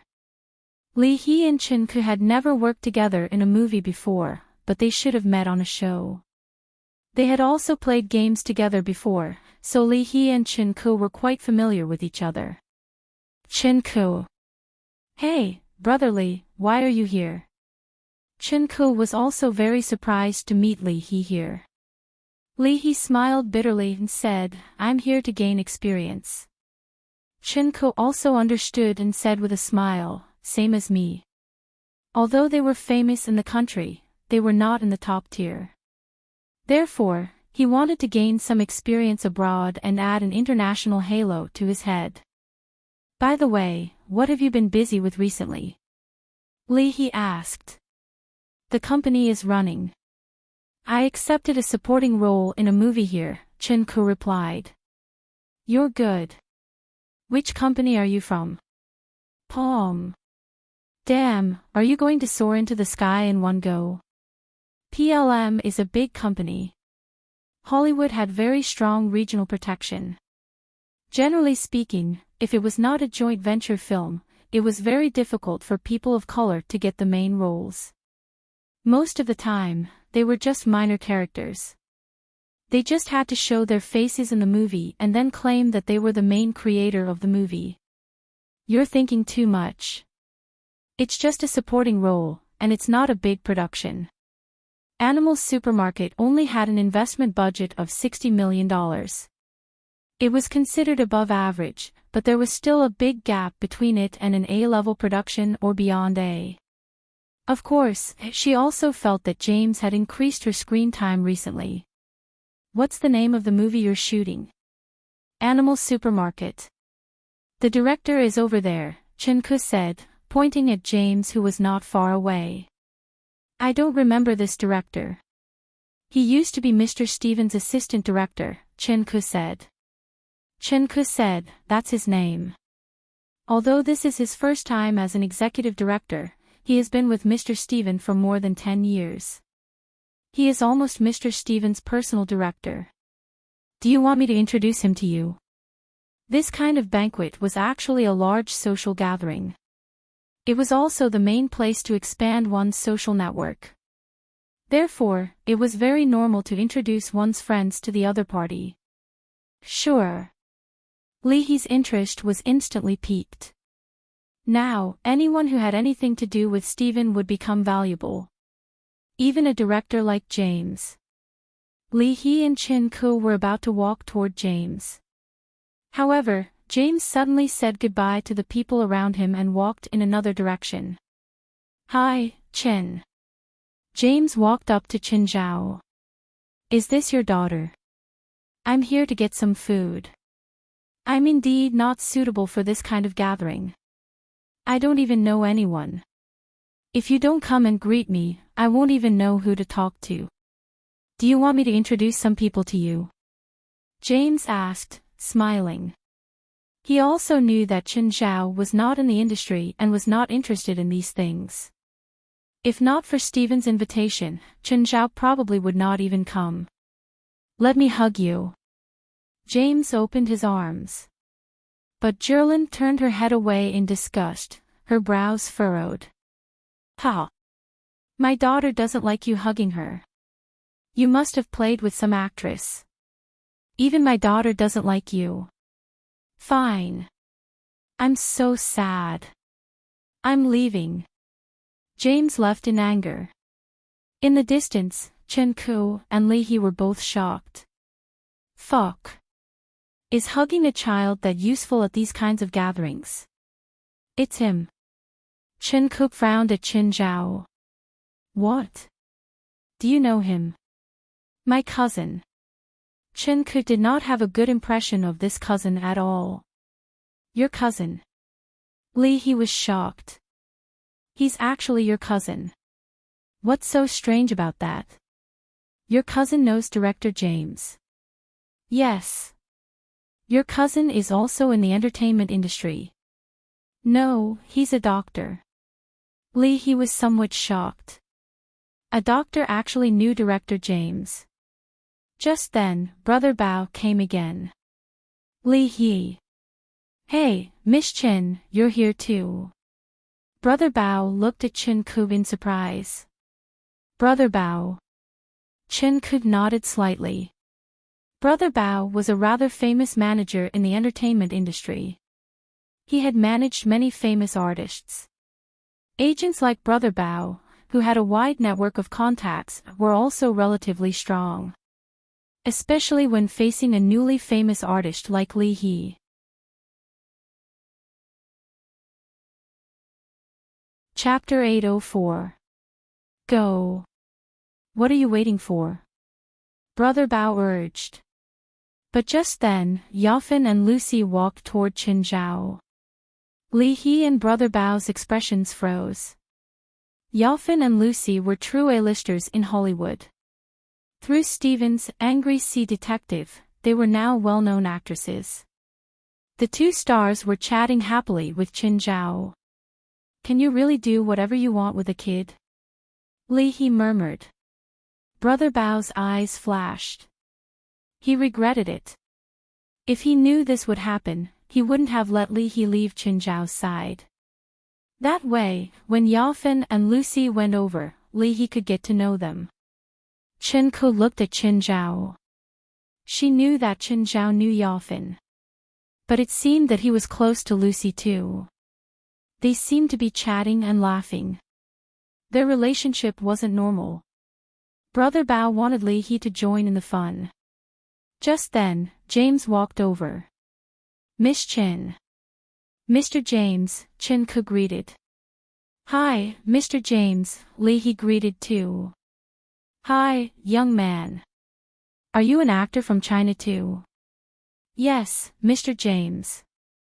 I hope we can work together. Ha. I hope so. James chuckled. Miss Chen, do you see that guy over there? He's Mr. Rasfa, the chairman of PLM. Come with me to say hi. Chen Ko, Lee Hee, and Brother Bao all gasped. The chairman of PLM was at the peak of Hollywood. But just then, Rasfa saw Qinzhao too. He immediately walked toward Qinzhao. Chen, I heard that you have a daughter. How about it? Your daughter can be my goddaughter. I'll make her the brightest star in Hollywood. I promised Stephen. What?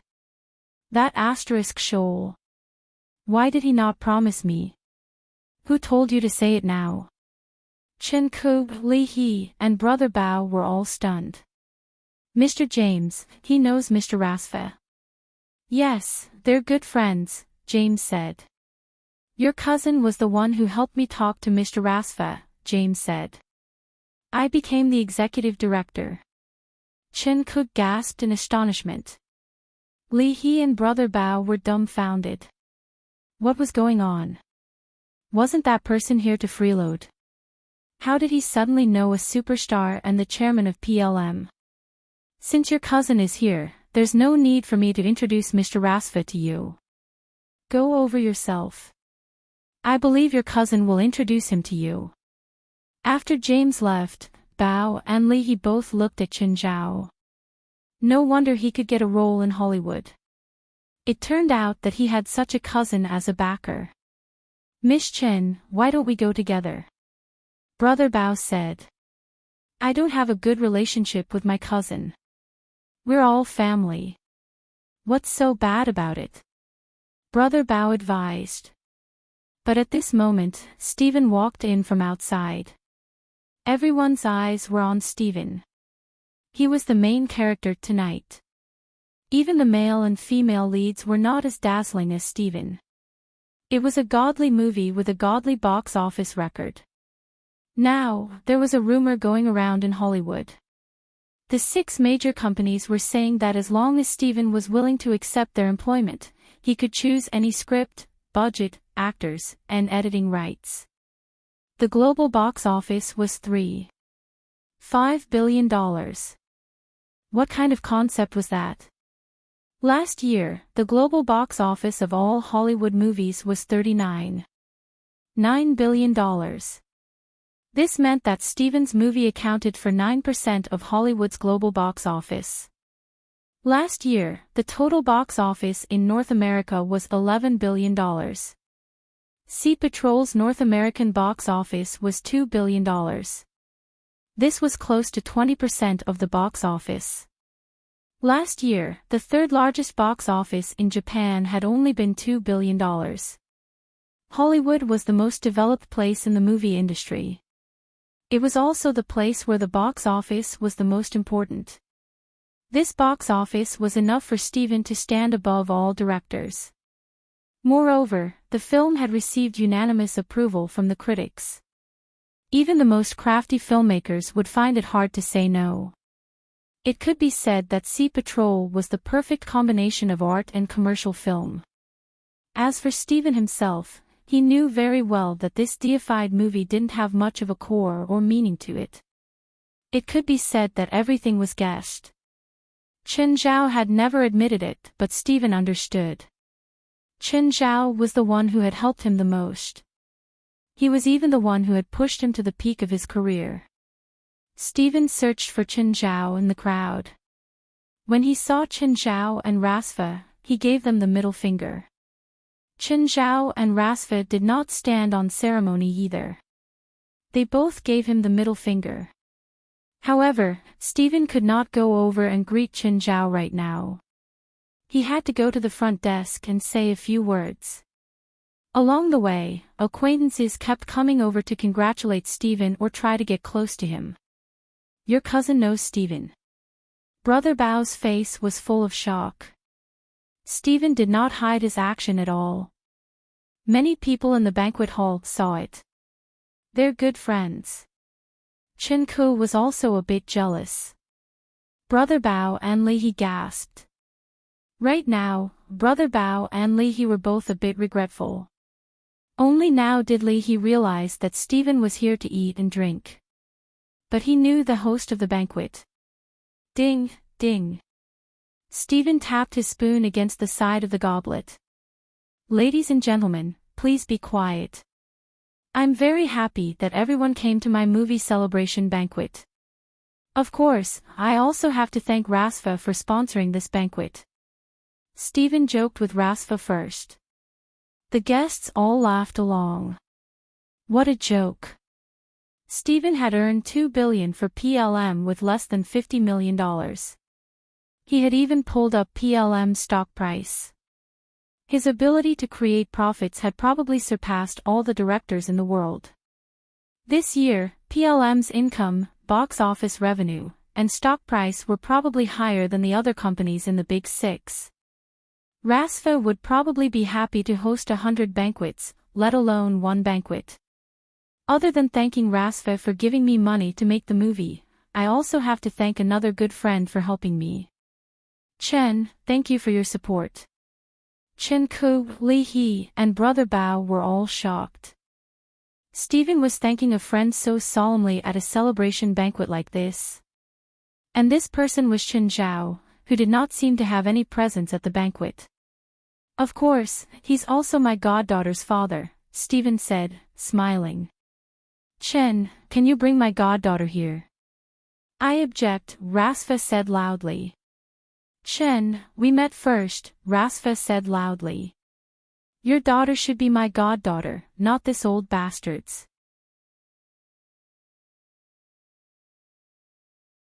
Chapter 805. After the speech, Steven came to Chen Zhao's side. He took little Jerlin from Chen Zhao's arms. Is this our daughter? Fuck, can you be more specific? Why do I feel like your words are misleading? What's her name? Jerlin, her mother's name. Chen Zhao picked up the picture frame that had been placed beside him. This is for you. Steven glanced at Chen Zhao. Why don't you just give it to me? Steven had never been the kind of person to admire art. He thought that Chen Zhao was going to buy some famous painting for him. $80. Are you sure you want me to transfer it to you? Fuck, can't you spend more money? $80 for a pair of asterisk. That's a good deal. Oh, asterisk. Steven's interest was piqued. For him, these were the only works of art that could pique his interest. Take it. Beside him, Rasfa also took out a gift box and gave it to Steven, but his tone was clearly not friendly. What an asshole. Brother Bao looked at Steven, who was chatting happily with Chen Zhao, and pushed Li He. Go talk to them. That's not good. What's not good about it? Weren't you chatting happily with that person just now? Li He's face darkened. They'd been chatting happily. In the end, you ruined the opportunity. However, Chen Zhao, Stephen, and Rasfa had already left the banquet with the child. Just like Li He and Brother Bao, many people were there to get to know Stephen. But now, they could only watch Stephen leave. However, not everyone's eyes were filled with kindness. The target has left the banquet hall. His whereabouts are unknown. The target already has a tracker on him. You don't have to watch him too closely in case he gets exposed. Where are we going now? Out to sea, Rasfa said. I've asked you out a few times, but you didn't have time. This time, the three of us can finally go out together. It's so late, and I'm still carrying the child. What? Are you going to stand us up? Okay. I'll call Fei Lai. Are you a man? You're only out for one night, and you're calling Fei Lai. You two old bachelors, how can you understand what it's like to have a happy family like me? Chen Zhao looked at Rasfa and Stephen in disdain. Stephen and Rasfa were furious at Chen Zhao's words. Rasfa's yacht was already parked at the dock. The three of them went straight to the dock. Rasfa had more than one yacht, but this one was the biggest. It was more luxurious than Chen Zhao's Fei Lai. Stephen and Rasfa had actually dragged Chen Zhao out to relax. At their age, they had tried everything. The pressure brought by the daily work was also unimaginable. Only in this kind of situation where there were no outsiders could he enjoy a moment of peace by relaxing on the sea. The three of them sat on the deck, drinking and looking at the starry sky. Little Jerlin was placed in the cabin to sleep. Jerlin was still too young. Chen Zhao didn't want her to be exposed to the sea breeze at night. Chen, you and Stephen made a cameo appearance in James' movie. Yeah. I'm going to ask James for a role tomorrow. Do you really have to make trouble for James? Stephen rolled his eyes. I heard that when Chen went to James' crew, he made a few NGs more than 10 times. If he's not making trouble, then am I? Rasfa said, unconvinced. You said it yourself. Having him as a burden in the crew is already exhausting enough for James. You're adding to his burden. What are you talking about? When did I become a burden? You're no better than me. You're talking like you've never made NGs before. Chen Zhao looked at Stephen in disdain. At least I have fewer than you. That's because James doesn't dare to tell you too many times, Chen Zhao said. Do you really think you're that good at acting? Anyway, I'm better than you too. I was an actor back then, Rasfa said. That's something that happened many years ago. Come on, let's film a movie. I'll show you my acting skills, Rasfa said. You must be drunk. Why are you filming a movie here? There's a camera in the cabin. The three had drunk some alcohol and were a bit tipsy. After taking the camera, the three started to make a ruckus. One was in charge of the camera, while the other two acted out classic scenes from various movies. Titanic, Jack and Ruth fly against the wind at the bow. First time, action. Rasfa was behind the camera. Chen Zhao circled his arms around Stephen's waist. Stephen opened his arms. Jack, I'm scared. Ruth, don't be scared. Trust me. Open your arms. Wait. Stephen, fuck, I'm a straight guy. Chen Zhao suddenly vomited and leaned against the fence. Ha! I'm dying of laughter. Rasfa laughed so hard he couldn't breathe. Let's do something else. I'll be in charge. You and Stephen act. The last scene of Jack and Ruth on the wooden plank after the sinking of the Titanic, Chen Zhao shouted. Action! This time, Stephen was Jack and Rasfa was Ruth. Don't be like this. It's not time to say goodbye. Not yet. Understand. You will be saved. You will live. Jack gazed at Ruth affectionately. You will give birth to many children. You will have many grandchildren. You will live to a ripe old age. One day in the future, you will die in a warm bed. Not here, not tonight, not like this. Do you understand? I have one more wish. You have to promise me. You have to live. Don't give up. No matter what happens, no matter how slim the hope is, promise me, Ruth, promise me, you'll do it. Chen Zhao was already crying from laughing so hard. Rasfa and Stephen were laughing too. Let me do it, let me do it. Stephen pushed Chen Zhao away from the camera. On the rooftop of the Matrix, Neo dodging bullets from the men in black. I want to play Neo, Rasfa said. Suddenly, the boat shook violently. The three lost their footing and fell to the ground. What's going on? What's going on? A yacht crashed into the yacht they were on without warning. A dozen people jumped onto their boat from the back. Chen Zhao's mind cleared up immediately. He charged at them. They were all uninvited guests. He couldn't let them board the boat. Otherwise, bullets had no eyes. Rasfa and Stephen might get hurt.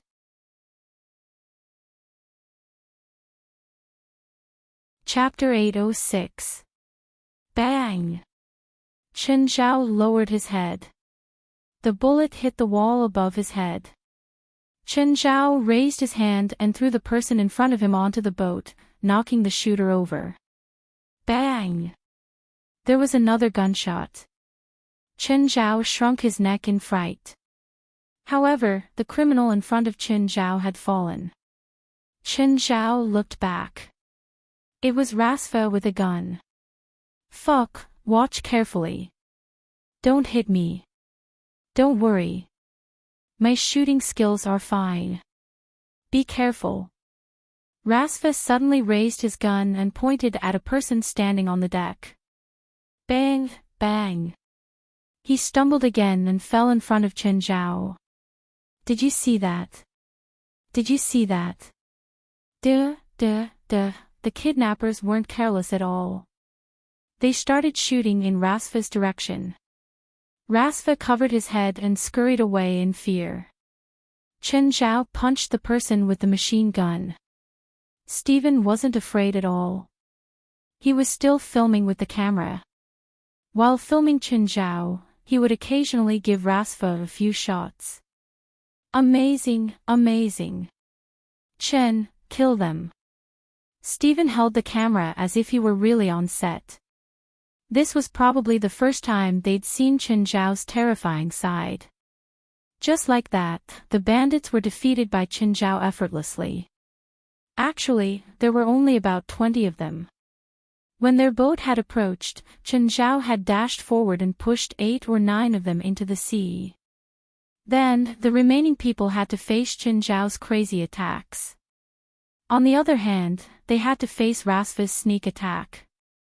Rasfa, that old bastard, was really unexpected. His shooting skills were indeed top-notch. Of course, Chen Zhao's shooting skills were top-notch for everyone. In any case, Chen Zhao was basically useless when it came to anything related to guns. Chen Zhao's best record was standing 1 meter away and aiming at someone's head but not hitting them. But if he wasn't restrained by the gun, Chen Zhao could basically kill anyone in one move. Chen Zhao didn't know how many people he'd killed, but there seemed to be a few who were still alive. Okay, you can come over now, Chen Zhao said, waving his hand. Stephen was the first to jump onto the criminal's boat. Only then did Rasfa follow. Seeing the corpses strewn all over the place, both of them gasped.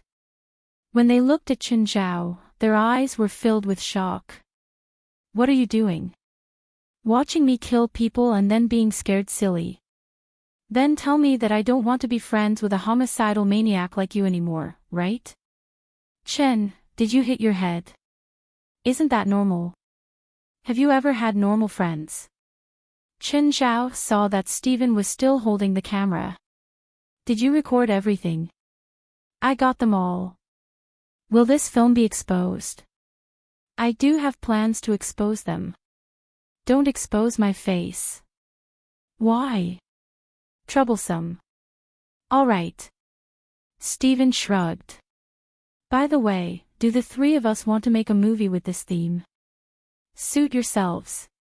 Steven and Rasfa both made a few calls. Then, the Coast Guard helicopters and speedboats arrived.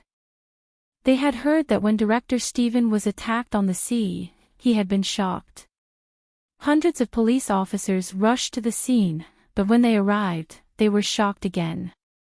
Was this really the scene where the robbers attacked them? Why did it look more like they had raided the scene of the robbers?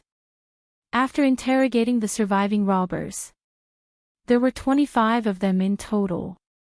However, there were a total of 12 survivors including the dead. The Coast Guard also fished out 6 people from the sea. 3 of them were already dead. This meant that 7 people were still missing. In America, there was actually a saying that one had overdefended. If one thought about it, Chen Zhao had actually overdefended. If a robber broke into a house and was all killed by the house, he wouldn't be held legally responsible. This was called the fortress rule in America. It meant that if someone invaded your territory, everything you did was understandable. However, if it was outside your home, you might be punished if you fought back when you had the ability to only injure but not kill. Of course, yachts could also be included in the fortress rule. The yacht was also a private space, and the yacht that was attacked this time. One was a billionaire, one was a famous director, and there was a baby on the yacht that had been attacked. Therefore, it was acceptable for Chen Zhao to fight back. Besides, the people of the United States worshipped individual heroism. Even if Chen Zhao's act of protecting his friends and family wasn't accepted by the law, the people would still accept it. Of course, with Rasfa and Steven's influence, if the police wanted to sue Chen Zhao, the two of them could definitely make the police kneel down and surrender. After the yacht docked, they still cooperated and went to the police station to make statements. However, before they reached the shore, they reminded Chen Zhao not to say anything before the lawyer arrived. Because they weren't criminals, they had the right to make statements with a lawyer present. As for the lawyer, Chen Zhao didn't need to worry at all. Anyway, they just made a few calls. When they arrived at the police station, a large group of lawyers was already waiting for them at the police station. When the police saw the large group of lawyers, they felt their heads swell. American police didn't hate criminals the most, but lawyers. Lawyers were their biggest enemies. Steven was basically the most free. He didn't even do anything. However, his voice was also the loudest among them. He went to the police station and announced without caring about his image that he was going to sue the police for not doing anything. This old guy knew too well how to deal with the police. Since the police didn't have anything to do, he would gain the upper hand first. Of course, under the escort of a dozen lawyers, the three left the police station that night. Chen, I was planning to bring a few bodyguards when we go out, Steven said, his eyes shining. After seeing your skills tonight, I don't think we need bodyguards at all. Fuck, next time we go out, you have to bring enough bodyguards. Otherwise, I won't go out with you. They were still having a good time tonight, but they were attacked for no reason. No one would be happy about that. However, Steven and Rasfa seemed to be having fun. They weren't affected by the attack at all. Of course, they were just joking. The next time they went out, they would probably see dozens of bodyguards. They might look cheeky now, but they were all old men who were afraid of death.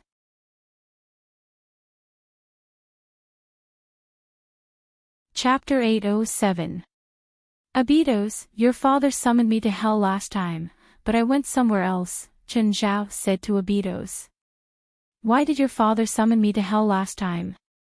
Chen Zhao asked Abidos. Father wants some angelic crystals, Abidos said. He wants to expand his territory, so he wants to start a war against his neighbors. Chen Zhao was dazed. Do we still need it now? Not now. It's not time for father and mother to act yet. Okay. Abidos said that Sophie Beelzebub wanted to start a war. Chen Zhao didn't plan on being a cynical pacifist. He was a demon lord. Fighting and killing were normal. If they suddenly became vegetarians one day, Chen Zhao would have to help them check if there was something wrong. In the next few days, Chen Zhao was basically in a state of relaxation. Little Jerlin could crawl, which made Chen Zhao happy for a few days. Although it had only been a little more than a month, little Jaren had grown slightly faster. She was also very active. Ever since she could crawl, she started crawling around the house freely. Because of this, Chen Zhao had to install a swing door at the stairs. He didn't want Jerlin to roll down the stairs. Other than the swing door, little Jerlin also had a few small animals following her around all the time. He had to ensure Jerlin's safety. Yeah. While Chen Zhao was sunbathing in the front yard, Jerlin had already crawled out of the living room. Chen Zhao took off his sunglasses and looked down at Jerlin. Sure. Jerlin pointed at the lake beside her with her tender little finger. Chen Zhao looked at Jerlin's hand gesture. Did the little girl want to go into the water to play? The lake was still very cold. Would she catch a cold if she went in? Chen Zhao looked at Jerlin hesitantly. But little Jerlin crawled 2 more steps on her own, her mouth making squeaking sounds. Papa, Chen Zhao perked up. He called Jerlin Daddy now. Jerlin's mouth opened and closed. She still couldn't say a word. After crawling to the lake, she didn't go down anymore. Even though she was young, she was still instinctively afraid. However, when she saw her friends playing in the lake every day, she also wanted to go down. Chen Zhao also came to the lake and carried Jerlin to the surface. First, he let her feet touch the lake water. If she retracts, don't let her go into the water for a while. However, as soon as little Jerlin's feet touched the water, she immediately kicked it excitedly. Chen Zhao put it down a little more, which made Jerlin even more excited. Chen Zhao finally put little Jerlin down. Little Jerlin became even more excited. She opened her mouth, wanting to drink more lake water.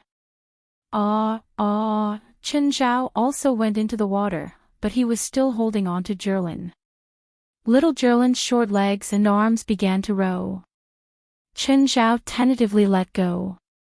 Little Jerlin actually didn't sink. Instead, it began to swim there. Chen Zhao's heart jumped. He had read a report before.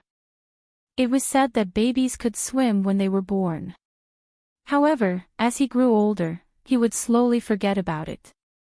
Now, seeing how little Jerlin was swimming, although it was quite strenuous, she looked very happy. On the other hand, Chen Zhao had been protecting her. At this moment, Simba and Nana jumped down from the shore. Simba and Nana grew up very quickly. They had already been in this house for half a year. They were already 50 centimeters long and weighed 20 kilograms. They were the most active members of the big family. Most lions didn't want to go into the water, mainly because lions lived on the African grasslands. The water was dangerous for them too. However, it was different here. They had been exposed to water since they were young and didn't fear it. Bramble and Bramble didn't change much. Brown bears had a longer growth period than lions. They needed at least 7 or 8 years to reach adulthood. They were only 2 months older than Simba and Nana. Princess was usually lazy and didn't care about Bramble and Bramble. So, these two, Simba and Nana, formed the four heavenly kings. Now, Jerlin, the little devil, was added. Seeing that Jerlin had gone into the water, the four jumped in too. This was Jerlin's first time in the water, so Chen Zhao couldn't help but be nervous. Although little Jerlin could swim, her stamina was a big problem. So, Chen Zhao didn't dare to let his guard down. He wanted to see how long Jerlin could swim for. As expected, after swimming 7 or 8 meters, Jerlin was tired. Chen Zhao picked her up and brought her back to the shore. Does anyone want to go to the supermarket with me? Chen Zhao planned to buy some children's lifebuoys for Jerlin to play with. Just like that, a group of pets ran out. Chen Zhao didn't plan to drive. He planned to walk. It was only 3 kilometers from the supermarket anyway. Fei Lai helped a drowning person to the shore. Suddenly, Fei Lai felt her legs go soft. The food she had eaten in the morning seemed to be rolling in her stomach. Ugh, Fei Lai, you don't look so good. Are you sick? Robio saw Fei Lai's expression. He remembered that Fei Lai had been sick last week. He wondered if it was because the weather had turned cold and she hadn't gotten used to it yet. I'm fine. Maybe I swam too fast and my heart rate is a bit fast. Robio frowned. That wasn't right. Fei Lai's stamina had always been good. It was only 100 meters. How could her heart rate be irregular? Fei Lai, are you sure you're okay? Robio asked, concerned. I'm really fine. Fei Lai smiled. She was much calmer now. I'm hungry. Okay, what do you want for lunch? It's my treat. 20 minutes later, Robio and Fei Lai sat outside an open-air restaurant. Robio looked at the table full of food with heartache. Fei Lai, can you finish it? Of course. My appetite is especially good today. If you can't finish it, you're dead. Very soon, Robio realized that he had underestimated Fei Lai's appetite. Fei Lai had actually finished enough food for 3 people. Robio's eyes almost popped out. Fei Lai, you really finished it all? Of course. Is there a problem? I still need some dessert. Fei Lai, are you pregnant? Fei Lai froze for a moment. After venting her anger that day, she had already forgotten about it. But after hearing Robio's words, she suddenly realized something. She had indeed been a bit strange these past 2 days. In the past, she could easily swim 1 or 2 kilometers in the ocean, but now, she was panting after swimming a few hundred meters. In addition, her appetite had increased quite a bit compared to before. Also, he occasionally felt nauseous for the past 2 days. Fei Lai wasn't sure. She touched her stomach subconsciously.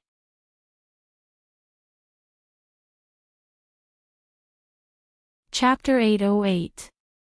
Robio, I need to go to the hospital in the afternoon. Fei Lai, you're not really pregnant, are you? I'm not sure. The coastal rescue team was different from other professions. Usually, people could only ask for maternity leave 3 months before the expected date of delivery. However, due to special reasons, if a member of the coastal rescue team was found to be pregnant, they had to take leave. If a pregnant woman with a big belly went to save people at sea, it would be a beautiful scene. Fei Lai was very nervous at the moment. Her heartbeat sped up unnaturally. After getting the leave slip from Robio, the first thing she wanted to do was call Chen Zhao. However, she was afraid that she would be happy for nothing. Buy a test strip. She should ask for first. Fei Lai picked up her phone and dialed For's number. For, I want to ask you a question. What is it? What's the reaction in the early stages of pregnancy? Fei Lai. You have to face reality, For said earnestly. You and Chen can adopt a child in the future. I'm just asking you a question. Why are you telling me so much? Fine. Why are you asking? I just want to know. First is the pregnancy reaction. In the early stages, the heart rate increases. At the same time, because of pregnancy, stomach acid secretion decreases and digestive enzyme activity weakens. That's why there's an acidophilic reaction, for started to explain some basic things. Of course, Phalai wouldn't understand even if she said she was responsible. Phalai thought for a moment and asked, then if there's an increased heart rate but no acidophilic reaction, does that mean I'm pregnant or not? If you want to know if you're pregnant, it's best to buy a test strip yourself or come to the hospital for a checkup. The test strip is more than 95% accurate. Also, there are many reasons for an increased heart rate. It might not be caused by pregnancy. Also, even if you're really pregnant, not everyone will have an acidophilic reaction, Phalai said. It might also be a huge increase in appetite because the body is adapting to maternal instincts. The body needs a lot of nutrients. Phalai thought for a moment. Her appetite had indeed increased. Are you at the hospital in the afternoon? I'm here. What's wrong? I'll go find you later, Phalai said. Four was confused. Was Phalai sick? This was because some special conditions would be very similar to pregnancy reactions, which would also lead to misdiagnosis. Four had read Phalai's last report. She had basically concluded that Phalai's chances of becoming a mother were very low. At the very least, the possibility of giving birth herself was slim.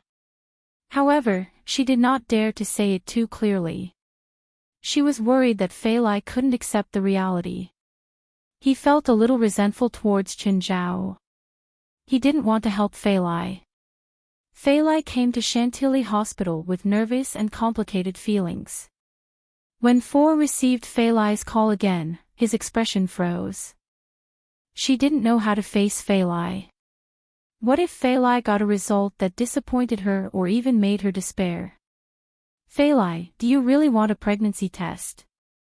Yes. Phalai nodded. Phalai, you know that your chances of getting pregnant are very low, given your body's condition, Four said earnestly. I know, but I just want to know. All right then, you go to the toilet first, Four sent Phalai's urine to the lab. Far, how long will the test take? About 3 days. Don't worry. That long? Yes. If it's a test paper, it'll be out immediately. But since it's an instrument, it'll be much more complicated. Of course, the accuracy will be much higher too. Actually, it wasn't that complicated. The results could be obtained in 10 minutes. However, Four hadn't thought of a solution yet. She specially told the lab staff not to take out the test report yet. You're free in the afternoon, right? Let me walk with you, Four said. Sure, Phalai agreed happily. Four saw that Phalai's hand was placed on her belly unconsciously. She felt that Phalai was bewitched. Phalai, is there anything that a pregnant woman can't eat? Four was speechless. Phalai, can't you wake up? Four felt that Phalai was really going to go crazy. You have Chen beside you. Do you still need to ask me this question? Four rolled her eyes. Chinese medicine has always been better than Western medicine in terms of treatment. Just then, the two saw a pregnant woman with a big belly sitting in the garden behind the hospital, enjoying the warm sunlight. Phalai walked over. Can I sit here? Of course. The woman was already more than 8 months pregnant. Her belly was very big, 3 to 4 times bigger than Phalai's waist. The woman looked at Phalai, and Phalai looked at her belly. Can I touch it? Sure. In China, there was a taboo for a 10-month pregnant woman to not corrode Yin. This meant that the pregnant woman's belly could not be touched by other women. Otherwise, if Yin entered the body, it wouldn't be good for the woman or the fetus. It was unlucky anyway. However, this was America, so there was no such taboo. How does it feel? Feilai asked curiously.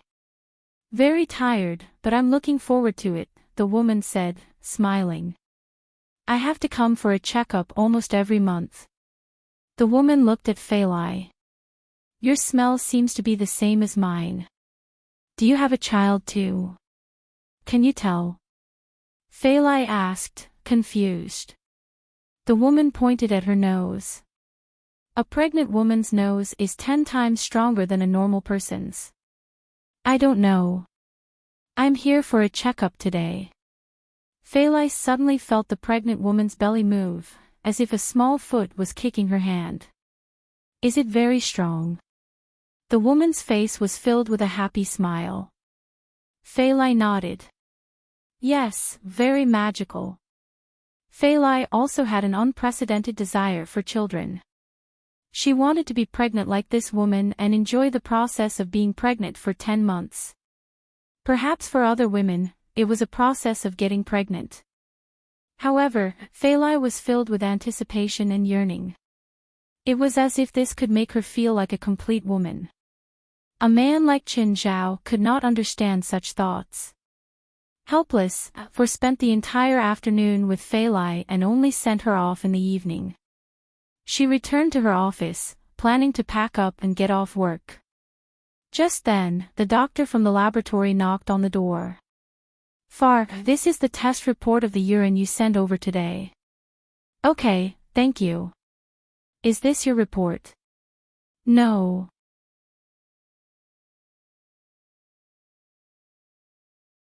Chapter 809. For's expression froze, and she jerked her head up. What did you say?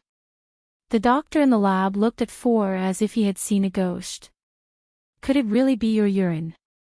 What did you just say? For's eyes widened. What? The doctor was confused. He didn't understand why For was reacting so strongly. You're saying that this urine test report is from a pregnant woman? Yes, from this test report, it should be the early stage of pregnancy reaction. Val picked up the report. Was she really pregnant? It can't be. For read the report for more than 10 minutes, trying to find some suspicious data. Perhaps it was just a suspected biological characteristic, not a pregnancy. However, all the data in this report indicated that the White House was not the same as the White House. Feilai was really pregnant. Could it be someone else's urine? For wasn't sure. She looked at the bottom of the urine test report. Her blood type was the same as his. In the end, For decided to call Qin Zhao. Hi, Chen, it's For. What's the matter? Feilai's pregnant. Ha. Great, I'm going to be a dad again. Qin Zhao was addicted to being a nanny. This kind of thing was really easy to get addicted to. Even Qin Zhao didn't expect the wishing coin to be so effective. At that moment, Qin Zhao felt that this wishing coin had been very useful. Chen, you should know better than me that it's impossible for Feilai to get pregnant. She has physical difficulty with ovulation. Oh, you're mistaken. I accompanied Feilai to the hospital for a checkup. Your hospital made a mistake. That's impossible, For immediately refuted. That's the truth and the result, Qin Zhao said. Cured Feilai? For asked suspiciously. I already said that Feilai is not sick. It was a misdiagnosis last time. Okay, I'm not talking to you anymore. Qin Zhao hung up. Feilai was currently soaking in the lake. Feilai, come here, Qin Zhao called from the shore. I have good news for you. Feilai swam to the shore and looked up at him. What is it? Feilai, you might have to take a long leave. Why? You're pregnant. Ha! Feilai shrieked. Excitement, joy, nervousness, and disbelief. Pregnant? Was she really pregnant? Am I really pregnant? Are you telling the truth? You're not lying to me, right? Come up. I'll check your pulse. Chen Zhao also needed to confirm. Fei Lai immediately took the towel from the demon and sat on the sofa with Chen Zhao. Chen Zhao placed his finger on Fei Lai's pulse. She didn't have a pulse of pregnancy yet. After all, the time was too short, and the fetus had not formed yet. However, Chen Zhao could still sense Fei Lai's heartbeat and some other physiological characteristics through her pulse. Fei Lai, I have to congratulate you again. You're really pregnant. Fei Lai hugged Chen Zhao's neck excitedly, tears of joy flowing down her face uncontrollably. His dream had come true, his dream had really come true. Chen, this is like a dream. Is this real? I heard that crying will affect a child's development. Fei Lai stopped crying and smiled. She wiped her tears and patted Chen Zhao coquettishly. Mommy. Just then, little Jerlin crawled in from outside. Both Fei Lai and Chen Zhao were stunned. Then, Fei Lai was overjoyed. She immediately picked up Jerlin from the ground. Darling, did you hear that? What did our baby just call me? Come, call Daddy. Chen Zhao had also heard Jerlin call him Daddy today. However, Jerlin ignored Chen Zhao at all. She couldn't stop giggling in Fei Lai's arms. Chen, look at Jerlin's knees. She crawls on the ground every day. I think they're a bit scraped. Just apply some ointment. Kids should be allowed to move around. Our kids aren't that weak. Chen Zhao didn't think that this was a bad thing. It was normal for kids to be active. Everyone crawled, walked, and then ran. Chen Zhao doted on Jerlin, but he shouldn't lock her in a small cage. He wasn't protecting Jerlin. He was hurting her. When a child could move, he should let her move as much as she wanted. The next day, Fei Lai applied for a long leave for Robio. These days, Fei Lai had been hoping that her belly would grow bigger.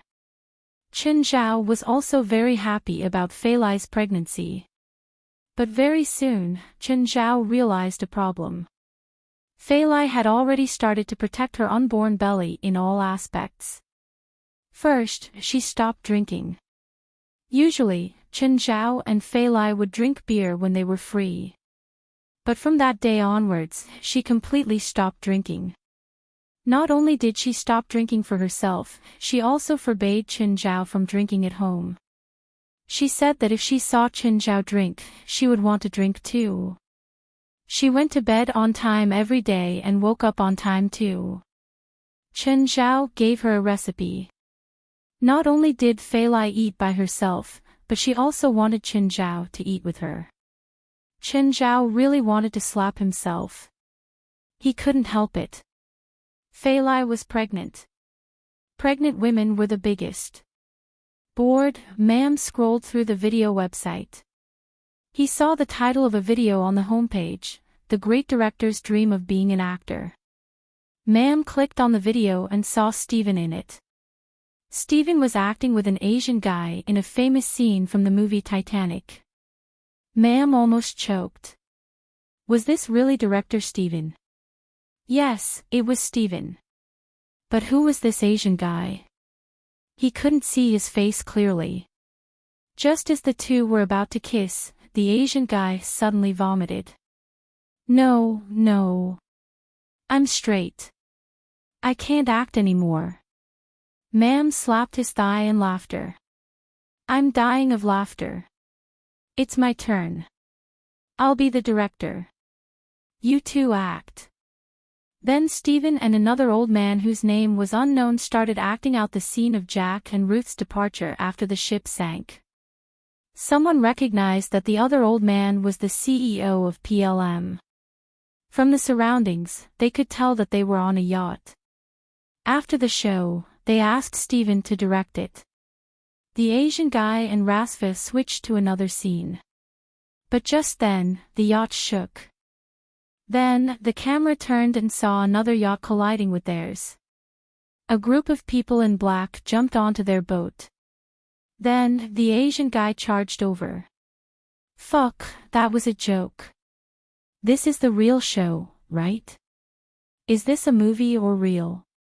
Who the hell is that Asian? Superman. Chinese Kung Fu. It's Chinese Kung Fu. Are you kidding? There are so many criminals and he took care of them alone.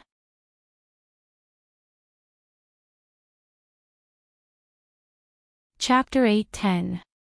Mr. Steven, there's a video online saying that you encountered bandits at sea. Is that true? Mr. Steven, rumor has it that you've killed criminals with your own hands. Is it true? Mr. Steven, as soon as Steven came out of his house, he was surrounded by a wave of reporters. However, Steven's bodyguards immediately blocked the persona away. Yes, it's true.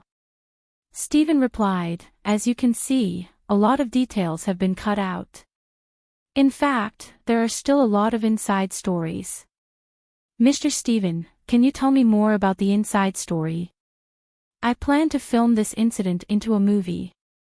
I will reveal the truth to everyone in the movie, Steven said. This was a decision he'd made after discussing with Rasfa and Chen Zhao. Of course, the video was edited before it was released. To the reporters, this was super big news. Furthermore, from Steven's tone, it seemed that there was a huge secret involved in this. The three of them had a plan for this movie. It was not produced by PLM Films. Instead, it was produced by Steven's own studio, and the three of them invested together. Chen Zhao also joined in the fun and bought 20%. As for how the movie was shot and how it was done, it was none of his business. Chen Zhao only had to pay. He just had to wait for his share. Steven and Rasfa were responsible for making this IP popular. For the past 2 days, the entertainment news had been reporting on this incident. Moreover, he had unearthed a lot of inside information from who knows where. Or maybe the entertainment media made it up. However, this didn't affect his daily life. Steven cut out all of Chen Zhao's face in the video. Little Jerlin, good luck, good luck. Fei Lai was beside Jerlin, watching her paddle the lake. Little Jerlin couldn't even stand up now, but she could already swim more than 100 meters. Little Jerlin's swimming talent was very good. What was limiting her now was her stamina. After swimming for more than 100 meters, little Jerlin finally couldn't swim anymore. Fei Lai lifted little Jerlin with one hand and carried her back to the shore. Little Jerlin was lying on the lawn, but there was still a bright smile on her face. The 4 heavenly kings came over and licked little Jerlin, making her giggle non-stop. Although the work of the lifeguards was temporarily suspended. But she still insisted on swimming every day. When Chen Zhao went out, Ethan introduced a client to him. Although Chen Zhao's clients had decreased recently, they were all high-quality clients. Therefore, his income didn't decrease. Instead, it increased quite a bit. After leaving the client's house, Chen Zhao went to the headquarters of the association. Cisco had been locked up in the association for more than half a month. From the very beginning, he still wanted to escape. At this point, he only wished for death.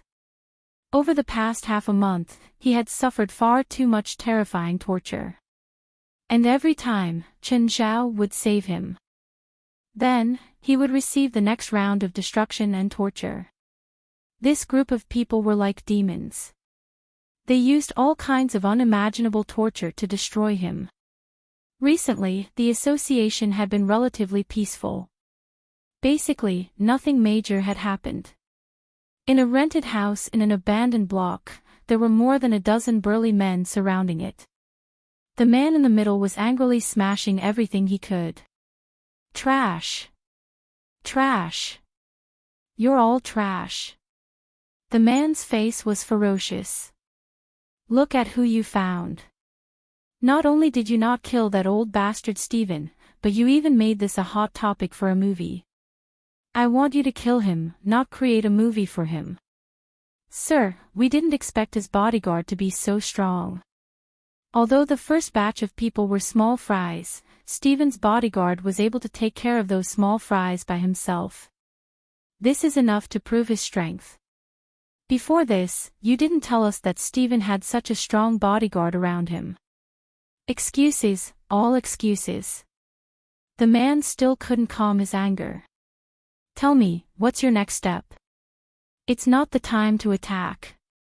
Stephen's already strengthened the protection around him. The possibility of capturing him is too low. You're giving up. I've already paid for it. We're not giving up. We're just gathering our forces temporarily. We can't alert the enemy. We need to wait for things to calm down and make Stephen lower his guard. That way, it'll be easier for us to act instead of acting rashly. How long do we have to wait? At least a month, at most half a year. So long. Stephen is the world's top director and he's also rich. The success rate of another attack like last time is very low. It's almost impossible.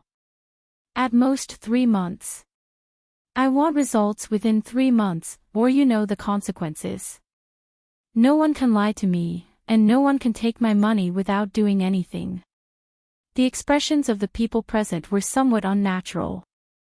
They couldn't help but turn serious. They were very afraid of the man before them. Even though they'd been through hundreds of battles, they were still facing this strange man. They were as insignificant as lambs waiting to be slaughtered. All right, we'll send Stephen to you in 3 months. After torturing Cisco, Chen Zhao was in a good mood. He whistled as he drove home. When he was near Mountain Town, a figure suddenly jumped in front of Chen Zhao's car. Chen Zhao hurriedly stepped on the brakes. With a thud, the figure fell in front of the car. Chen Zhao hurriedly got out of the car to check. He saw an 18 or 19-year-old girl lying in front of the car with blood on her forehead. There was a dent on the hood of Chen Zhao's car. No way. He didn't hit her just now. Hey, are you okay? Do you need to call an ambulance? The girl opened her eyes and looked at Chen Zhao. You hit me, so you need to pay. $10,000. Give me $10,000 and I'll pretend this never happened. Otherwise, I'll sue you until you go bankrupt. I'll make you lose your job. Chen Zhao's face darkened. Fuck, so she's a scammer. Then call the police. There's a dashcam in my car. The police can decide who's right and who's wrong. If it's my fault, I'm willing to pay. The girl grabbed Chen Zhao's collar. Kid, don't do this the hard way.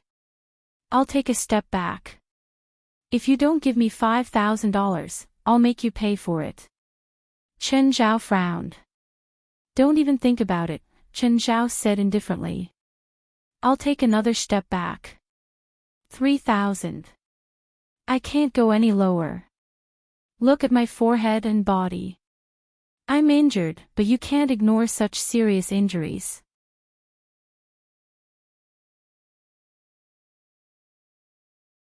Chapter 8:11. The girl took the $500 and glared at Chen Zhao. You're lucky this time. Watch the road next time. Fuck, give me back my money. The girl ran away, not forgetting to give Chen Zhao the middle finger when she turned back. Chen Zhao looked at the girl running away and pursed his lips. If he really wanted to catch the girl, she probably wouldn't be able to run away even if she broke her legs. But he guessed that this woman was also from Mountain Town. The people in town often saw each other, so Chen Zhao didn't want to be too calculative. Chen Zhao arrived at the town and stopped at the entrance of the supermarket. He bought some things. When he came out, he saw Bant and Mary moving things. The two of them were carrying a plastic bucket. There were a few more on the ground. Chen Zhao went up and helped them move the things into the car. In town, Chen Zhao was very familiar with Bant and Mary's families. The two families would occasionally visit each other. Chen, thank you. Mary tiptoed and hugged Chen Zhao. Darling, what are these heavy buckets? Wheat. Our family brews some wheat beer around this time every year. Chen, when we're done, we'll send you a bucket. Don't send it to my house, Chen Zhao said hurriedly. When you're free, let me drink at your house. Fei Lai's pregnant.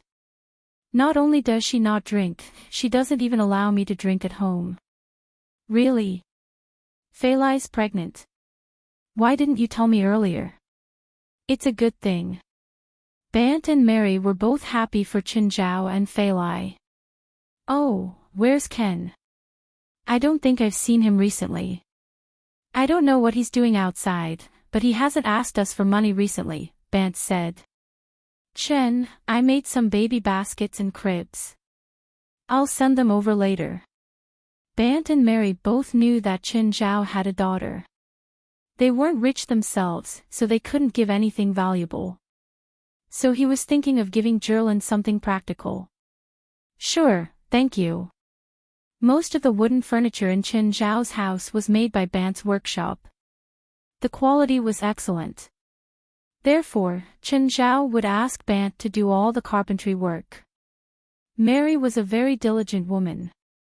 Chen Zhao had introduced her to her job as a nanny. The Dell family was too big, and Mary couldn't manage it all by herself. So recently, they recruited a few more mediocre people, and of course, Mary was promoted. She worked as a housekeeper in Dell's house and took care of Dell and Fisher's daily life in an orderly manner. Mary wasn't very educated, but in front of Dell and Faith, she was like an old mother. He usually helped out with the chores, but when Yenli got up, even Dell had to give way.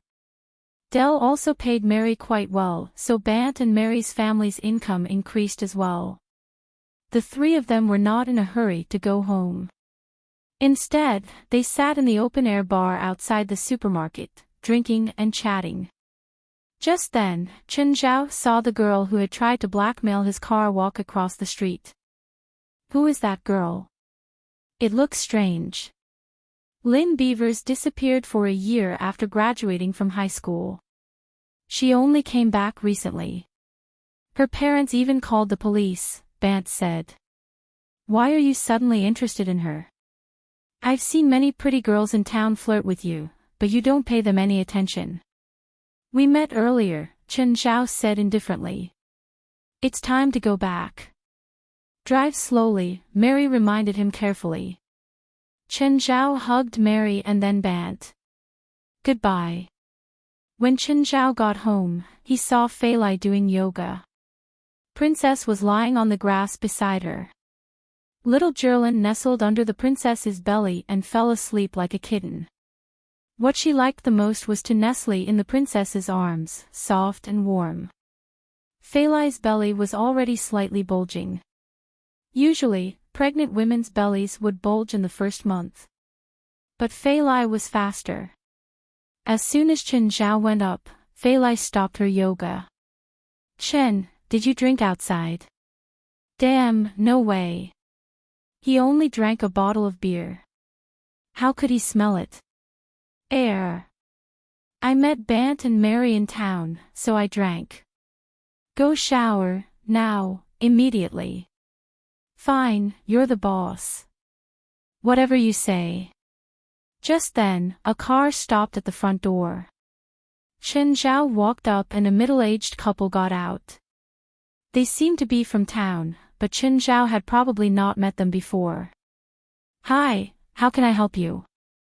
Hi, Mr. Chen. We're here to ask for your help. The middle-aged couple seemed to be in a hurry. Chen Zhao thought about it. If they wanted to borrow money, he had to think about it. After all, he didn't know them at all. Is there anything I can help you with? It's my daughter, the man said urgently. She's having a seizure. Mr. Chen, can you please go and see her? You didn't send her to the hospital? Chen Zhao asked, confused. Actually, we did. The doctor prescribed a few anti-epilepsy drugs. It worked the first few times, but this time, it didn't work at all. Fei Lai, I'm going out for a while. Okay, Fei Lai replied. Come back soon. Let's go, Chen Zhao said. Since they were neighbors, there was no need to be so calculative about helping. Chen Zhao got into the couple's car. In the car, Chen Zhao learned that the couple was called Plumber and Sandra. After reaching their house, Chen Zhao saw that the house was a bit messy. Opening the door to their daughter's room, Chen Zhao realized that the convulsing girl on the bed was the girl who had tried to blackmail him, Lin Beavers. Her limbs were tied to the headboard and her mouth was tied with a rope. She was spitting. Chen Zhao sat on the bed and put down his toolbox. First, he opened Lin Beaver's eyelids. Do you have her medical report? Chen Zhao asked. Yes, this one. Plumber handed him his daughter's report. Do you or your wife have epilepsy in your family? Chen Zhao asked. No, we don't have epilepsy. None of our elders have epilepsy either. Then when did she start having epilepsy? Chen Zhao asked. Lin didn't have epilepsy before. She just came back recently and was suddenly diagnosed with epilepsy. Chen Zhao frowned. This didn't seem to be a normal situation. Children and the elderly often had epilepsy. When children grew up, the number of seizures and symptoms would decrease. They might even be cured. For adults who didn't have a similar history, epilepsy could be caused by surgery or trauma. It could also be caused by stimulants.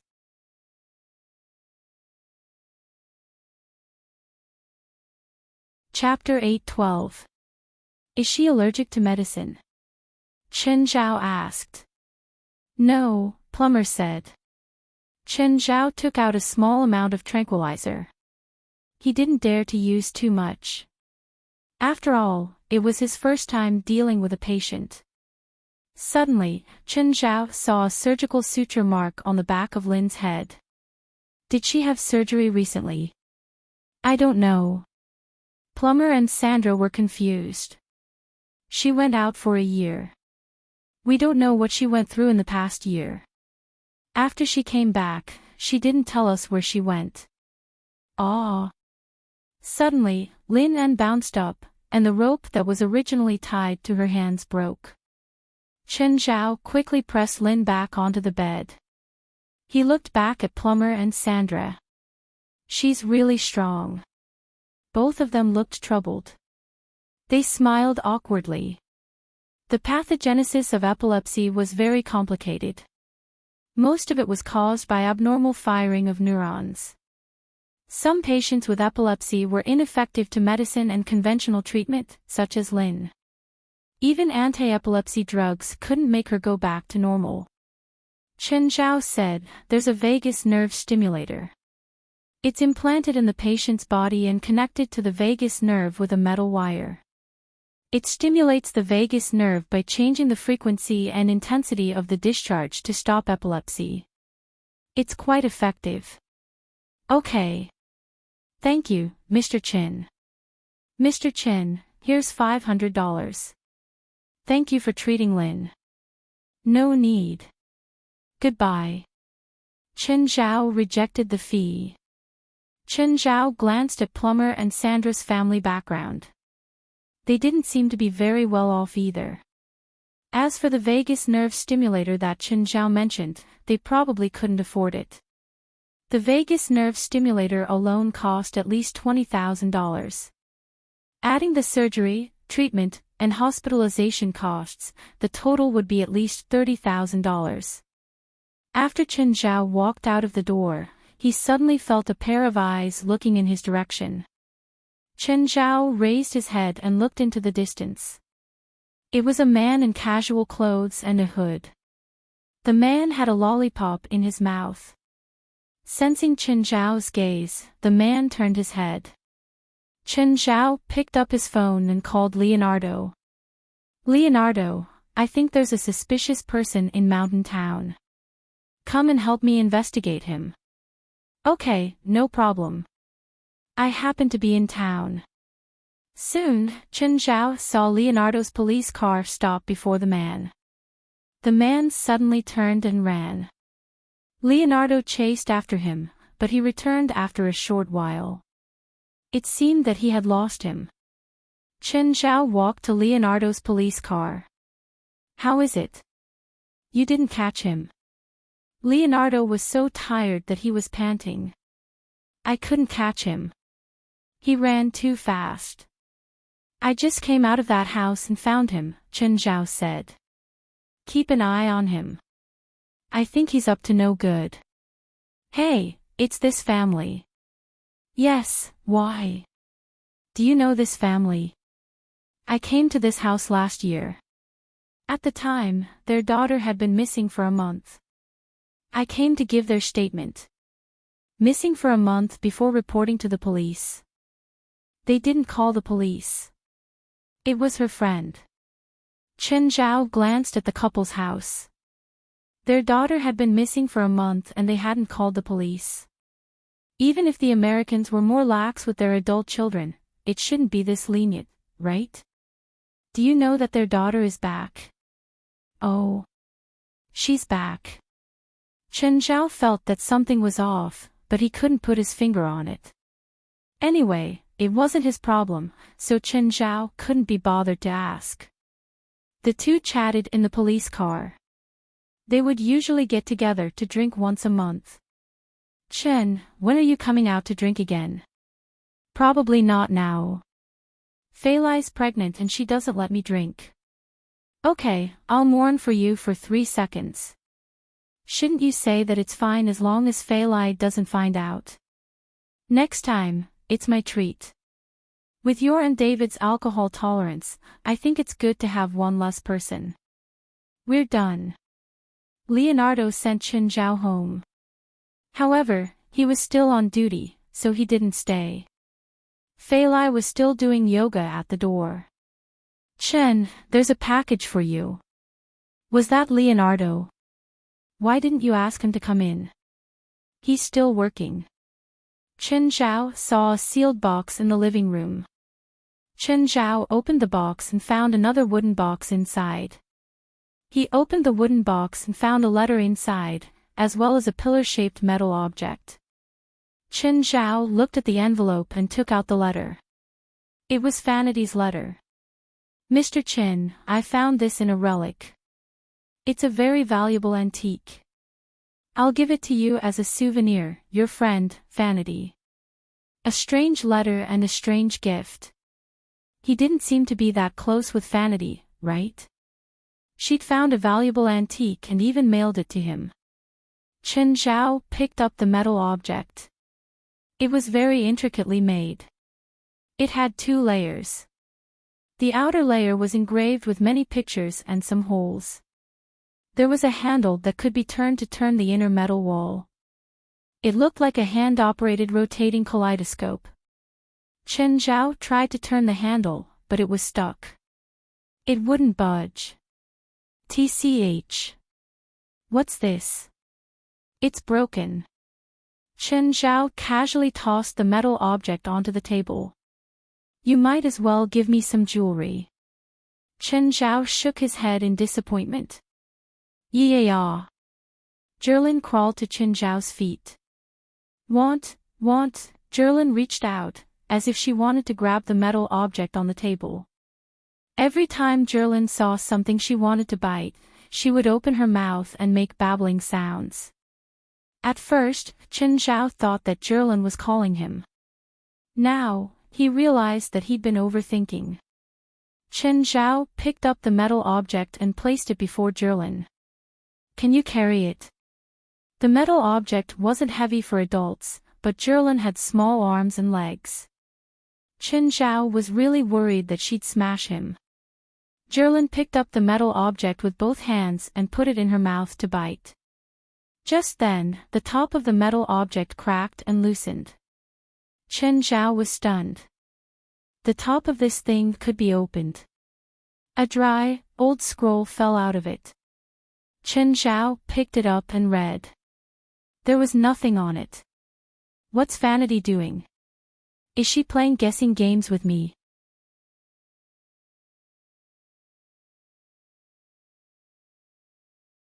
Chapter 8:13. Chen Zhao waved his hand, but the guardian angel ignored him. Chen Zhao reached out to grab the guardian angel. The guardian angel appeared from the back of his palm. The guardian angel wasn't a spiritual body. She was pure energy. No one could catch her. At least, apart from the demon king in hell, no one could. Since he couldn't catch the guardian angel, Chen Zhao could only bring the scroll to her. He let her light shine on the scroll. But the guardian angel was the same as Jerlin. She was also very active. It flew around and couldn't stop at all. What was this? A treasure map. Chen Zhao's head hurt. Never mind, he wouldn't look. What the hell did Vanity give him? Chen Zhao picked up the phone and asked Vanity directly. But he couldn't get through to Vanity. This thing looked quite evil. Chen Zhao didn't know what it was for. Did it contain any magic? Jerlin had the guardian angel, but it wasn't completely safe. So, Chen Zhao put the metal object and the scroll away. It was enough to have something to bite at Jerlin's mouth. Just then, Chen Zhao's phone rang. It was a call from Steven. Chen, are you busy right now? No, why? I need to discuss something with you. It was rare for Steven to be so shy before Chen Zhao. Usually, Steven would share with Chen Zhao generously even the women he'd slept with last night. Chen Zhao was confused. What did the old guy want to talk about? Tell me, what's up? It's not convenient to talk over the phone. Come here. Fuck, are you infected with some kind of dirty disease? Go to the hospital yourself. No, I've been abstinent recently. Chen Zhao rolled his eyes. This old guy was abstinent. Who was he trying to fool? What's up? It's not convenient to talk over the phone. Come here. Fine, fine. I'll come. It's so troublesome. Chen Zhao hurried to Steven's house and saw that Rasfa was there too. The two old men had already started drinking when Chen Zhao wasn't around. What are you doing? You too. Chen, you're here. Chen Zhao looked at the two old men. There wasn't even a single servant in the house. He didn't know what they were planning to chase all the servants away. Chen Zhao sat beside them and poured himself a glass of wine. Tell me, why did you call me here? We want to plan a kidnapping. Pucci, are you too crazy? No, we're serious. You're crazy. I'm leaving. Chen Zhao stood up and was about to leave. Don't go, don't go. Rasfa pulled Chen Zhao back, his breath reeking of alcohol. We're planning to turn this incident into an IP, but I don't think it's popular enough, so I want to add more fuel to the fire. Chen Zhao looked at Rasfa and Steven. He didn't know if the two old things were drunk or not. You two, sober up first. Call me when you're sober up. With your current state, it's hard for me to believe that you're serious or just drunk. He broke away from the two and turned to leave. The two were really drunk. Chen Zhao wasn't interested in discussing secrets with two drunkards. They weren't even sober themselves. What could they talk about?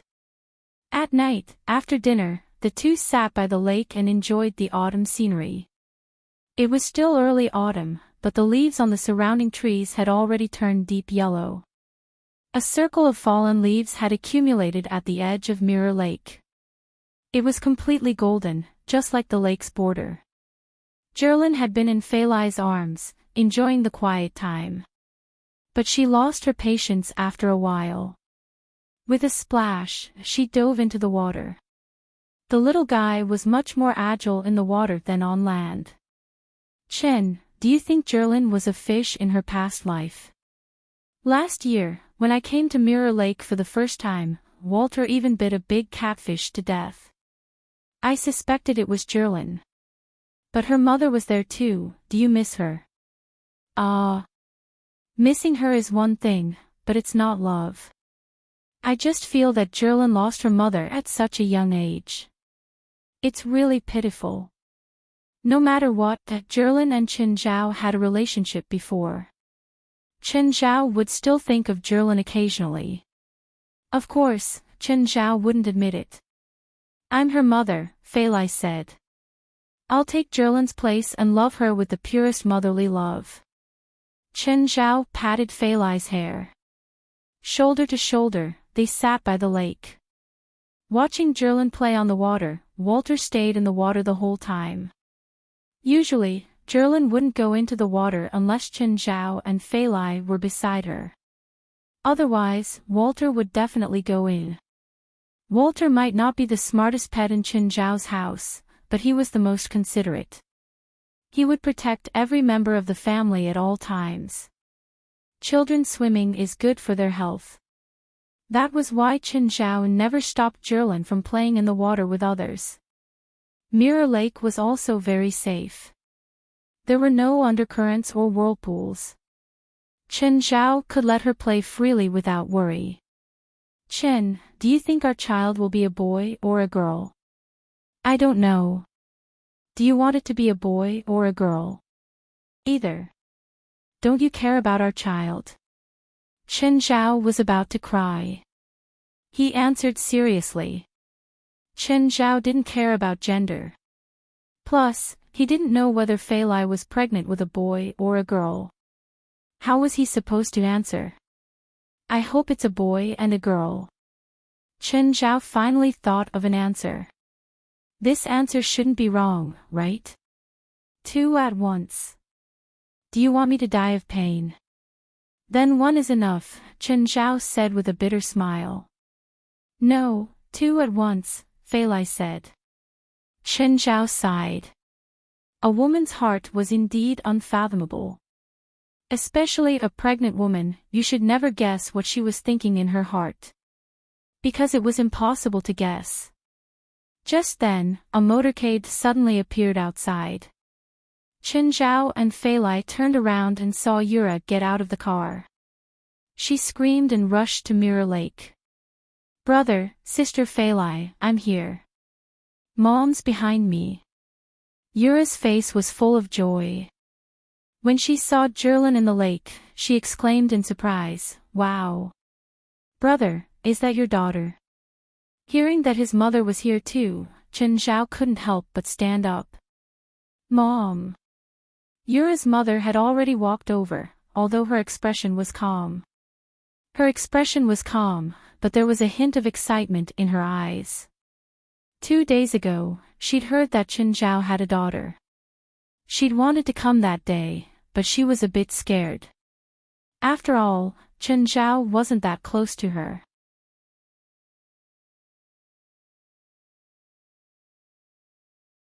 Chapter 8:14.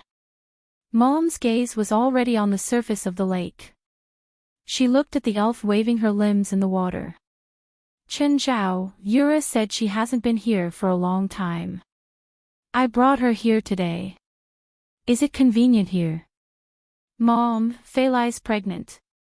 I'm afraid I can't take care of Yura. Fei Lai's pregnant too. Mom's eyes burned even hotter as she looked at Fei Lai's belly. Fei Lai's belly was not visible yet, but Fei Lai's face was already bright red. She lowered her head, not daring to look at Mom. The relationship between Chen Zhao and his mother had always been lukewarm. But when Mom heard that Chen Zhao had a daughter, she could not sit still anymore. After hesitating for 2 days, he finally used Yura as an excuse to come here to see his granddaughter. Mom sat on the side and chatted with Chen Zhao and Fei Lai. However, her eyes kept shifting to the surface of the lake. She kept looking at Jerlin, who was playing with Yura. What's your daughter's name? Jerlin. What's her Chinese name? Chen Jerlin. Isn't your name too casual? It's okay. How old is she? Less than 2 months. In less than 2 months, you put her in the water. It's okay. She's good at swimming. Mom looked at Jerlin, afraid that she would sink into the water. When little Jerlin was tired, Yura carried her to the shore. Mom was already wiping Jerlin's body with a towel. Jerlin would always reach out to touch strangers' faces. It was the same for her grandmother. She would reach out, wanting to grab Mom's face. Mom didn't say it, but Chen Zhao could feel that she really liked Jerlin. Mom brought some gifts for Chen Zhao this time. They were all children's things, from toys to baby food. Chen Zhao felt that he wouldn't be able to finish them even if they expired. Fei Lai, rest well. I'll come see you in a few days. Okay, Ma Am. Take care. Of course, when Mom said a few days, she actually came again the next day. She brought many things for Fei Lai, such as ginseng and deer antler. They were all sent to Chen Zhao's house. She also took the chance to get close to Jerlin. She stayed for a few hours before leaving. Stephen and Rasfa arrived not long after his mother left. They also brought a lot of gifts. Chen, where's my goddaughter? Where's little Jerlin? Play in the lake, Chen Zhao said, pointing outside. What? You and Fei Lai are here, and you're leaving little Jerlin alone in the lake. You're too much. What if something happens? Stephen immediately panicked and rushed out. However, he saw little Jerlin playing happily in the lake, and her soft voice could be heard from time to time. Even if you drown 100 times, little Jerlin will be fine. This little fellow is born with the ability to swim. But, she's still too young. That's my daughter. Chen Zhao rolled his eyes. She's also my goddaughter, Stephen said, not giving in at all. You and Rasfa aren't here today to discuss how to raise our daughter, are you? Do you remember what we told you yesterday?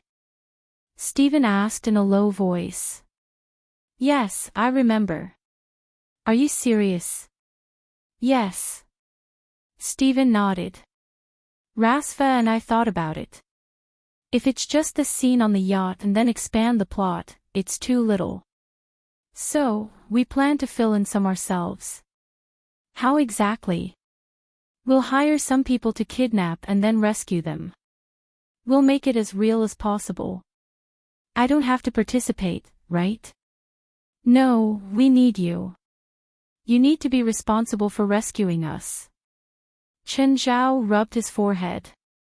Stephen and Rasfa were really capable. They could also think of something like this. When do we do this? Chen Zhao asked. Wait for a while. We can't do these things consecutively. We need to wait until the influence of the previous video drops. Then, we can use this kidnapping to make it more popular. Alright, give me a concrete plan to implement. At present, this was the only thought in both of their minds. They didn't have a plan for how to do it. After the two left, Chen Zhao and Fei Lai left with little Jerlin. Fei Lai was bored staying at home every day. They planned to go out to eat today. But before they could leave the town, a figure dashed out from the roadside. Thud, aw. Chen, you hit someone. Chen Zhao rubbed his forehead. The person lying in front of the car wasn't just anyone. It was Lin, who tried to blackmail his car 2 days ago. He'd also used the same method today. Chen, aren't you going to get out and take a look? Fei Lai was a bit scared. I just want to run over, Chen Zhao said with a cold expression. Lin rubbed her head and climbed up from the ground. Seeing that the driver hadn't gotten out after so long, she was a bit impatient. What's wrong with you? Get out. You hit me. Do you know that? Lynn knocked on the hood of the car. Because they were driving an Aston Martin today, Lynn didn't recognize the small truck from the day before. It was also dark in the car, so Lynn couldn't see Chen Zhao clearly. But when Chen Zhao got out, Lynn's expression froze. How come it's you? Lynn didn't expect that the person driving the luxury car was Chen Zhao. If you don't leave, I'll call the police or tell your parents. Chen Zhao looked at Lynn with a dark expression. Go tell them. They can't do anything to me anyway. Give me $500 and I'll let it go. He'd given $500 last time, but he wouldn't be so lucky this time. Chen Zhao picked up the phone and called the police. Hello, police station. Seeing that Chen Zhao really called the police, Lynn immediately shouted, Kid, you've got balls. We'll see. Lynn left, cursing. Chen Zhao really wanted to run over this little bitch with his car. Suddenly, Chen Zhao felt a gaze again. It was the same person from last time, but this time, he was standing in the forest. When Chen Zhao returned to the car, Fei Lai asked, Is that girl from town? Yes. Chen Zhao nodded. Let's go. I'm hungry. When they entered the restaurant, Chen Zhao saw a few police cars coming from outside. Something seems to have happened in town again. Usually, there would only be so many police cars at the same time when there was a case in town. It has nothing to do with us, Chen Zhao said indifferently. But in his heart, he wondered if something had happened to the girl called Lynn. Just then, Lynn suddenly rushed into the restaurant from outside. The police also rushed in. You're tuning into the LoveLore Library YouTube channel. We're so grateful for your support and don't forget to subscribe to join us on this incredible journey through captivating stories. Your generosity through donations truly makes a world of difference, as it's the primary source of revenue that allows me to expand and enhance this channel for you. Thank you from the bottom of my heart for being a part of this adventure.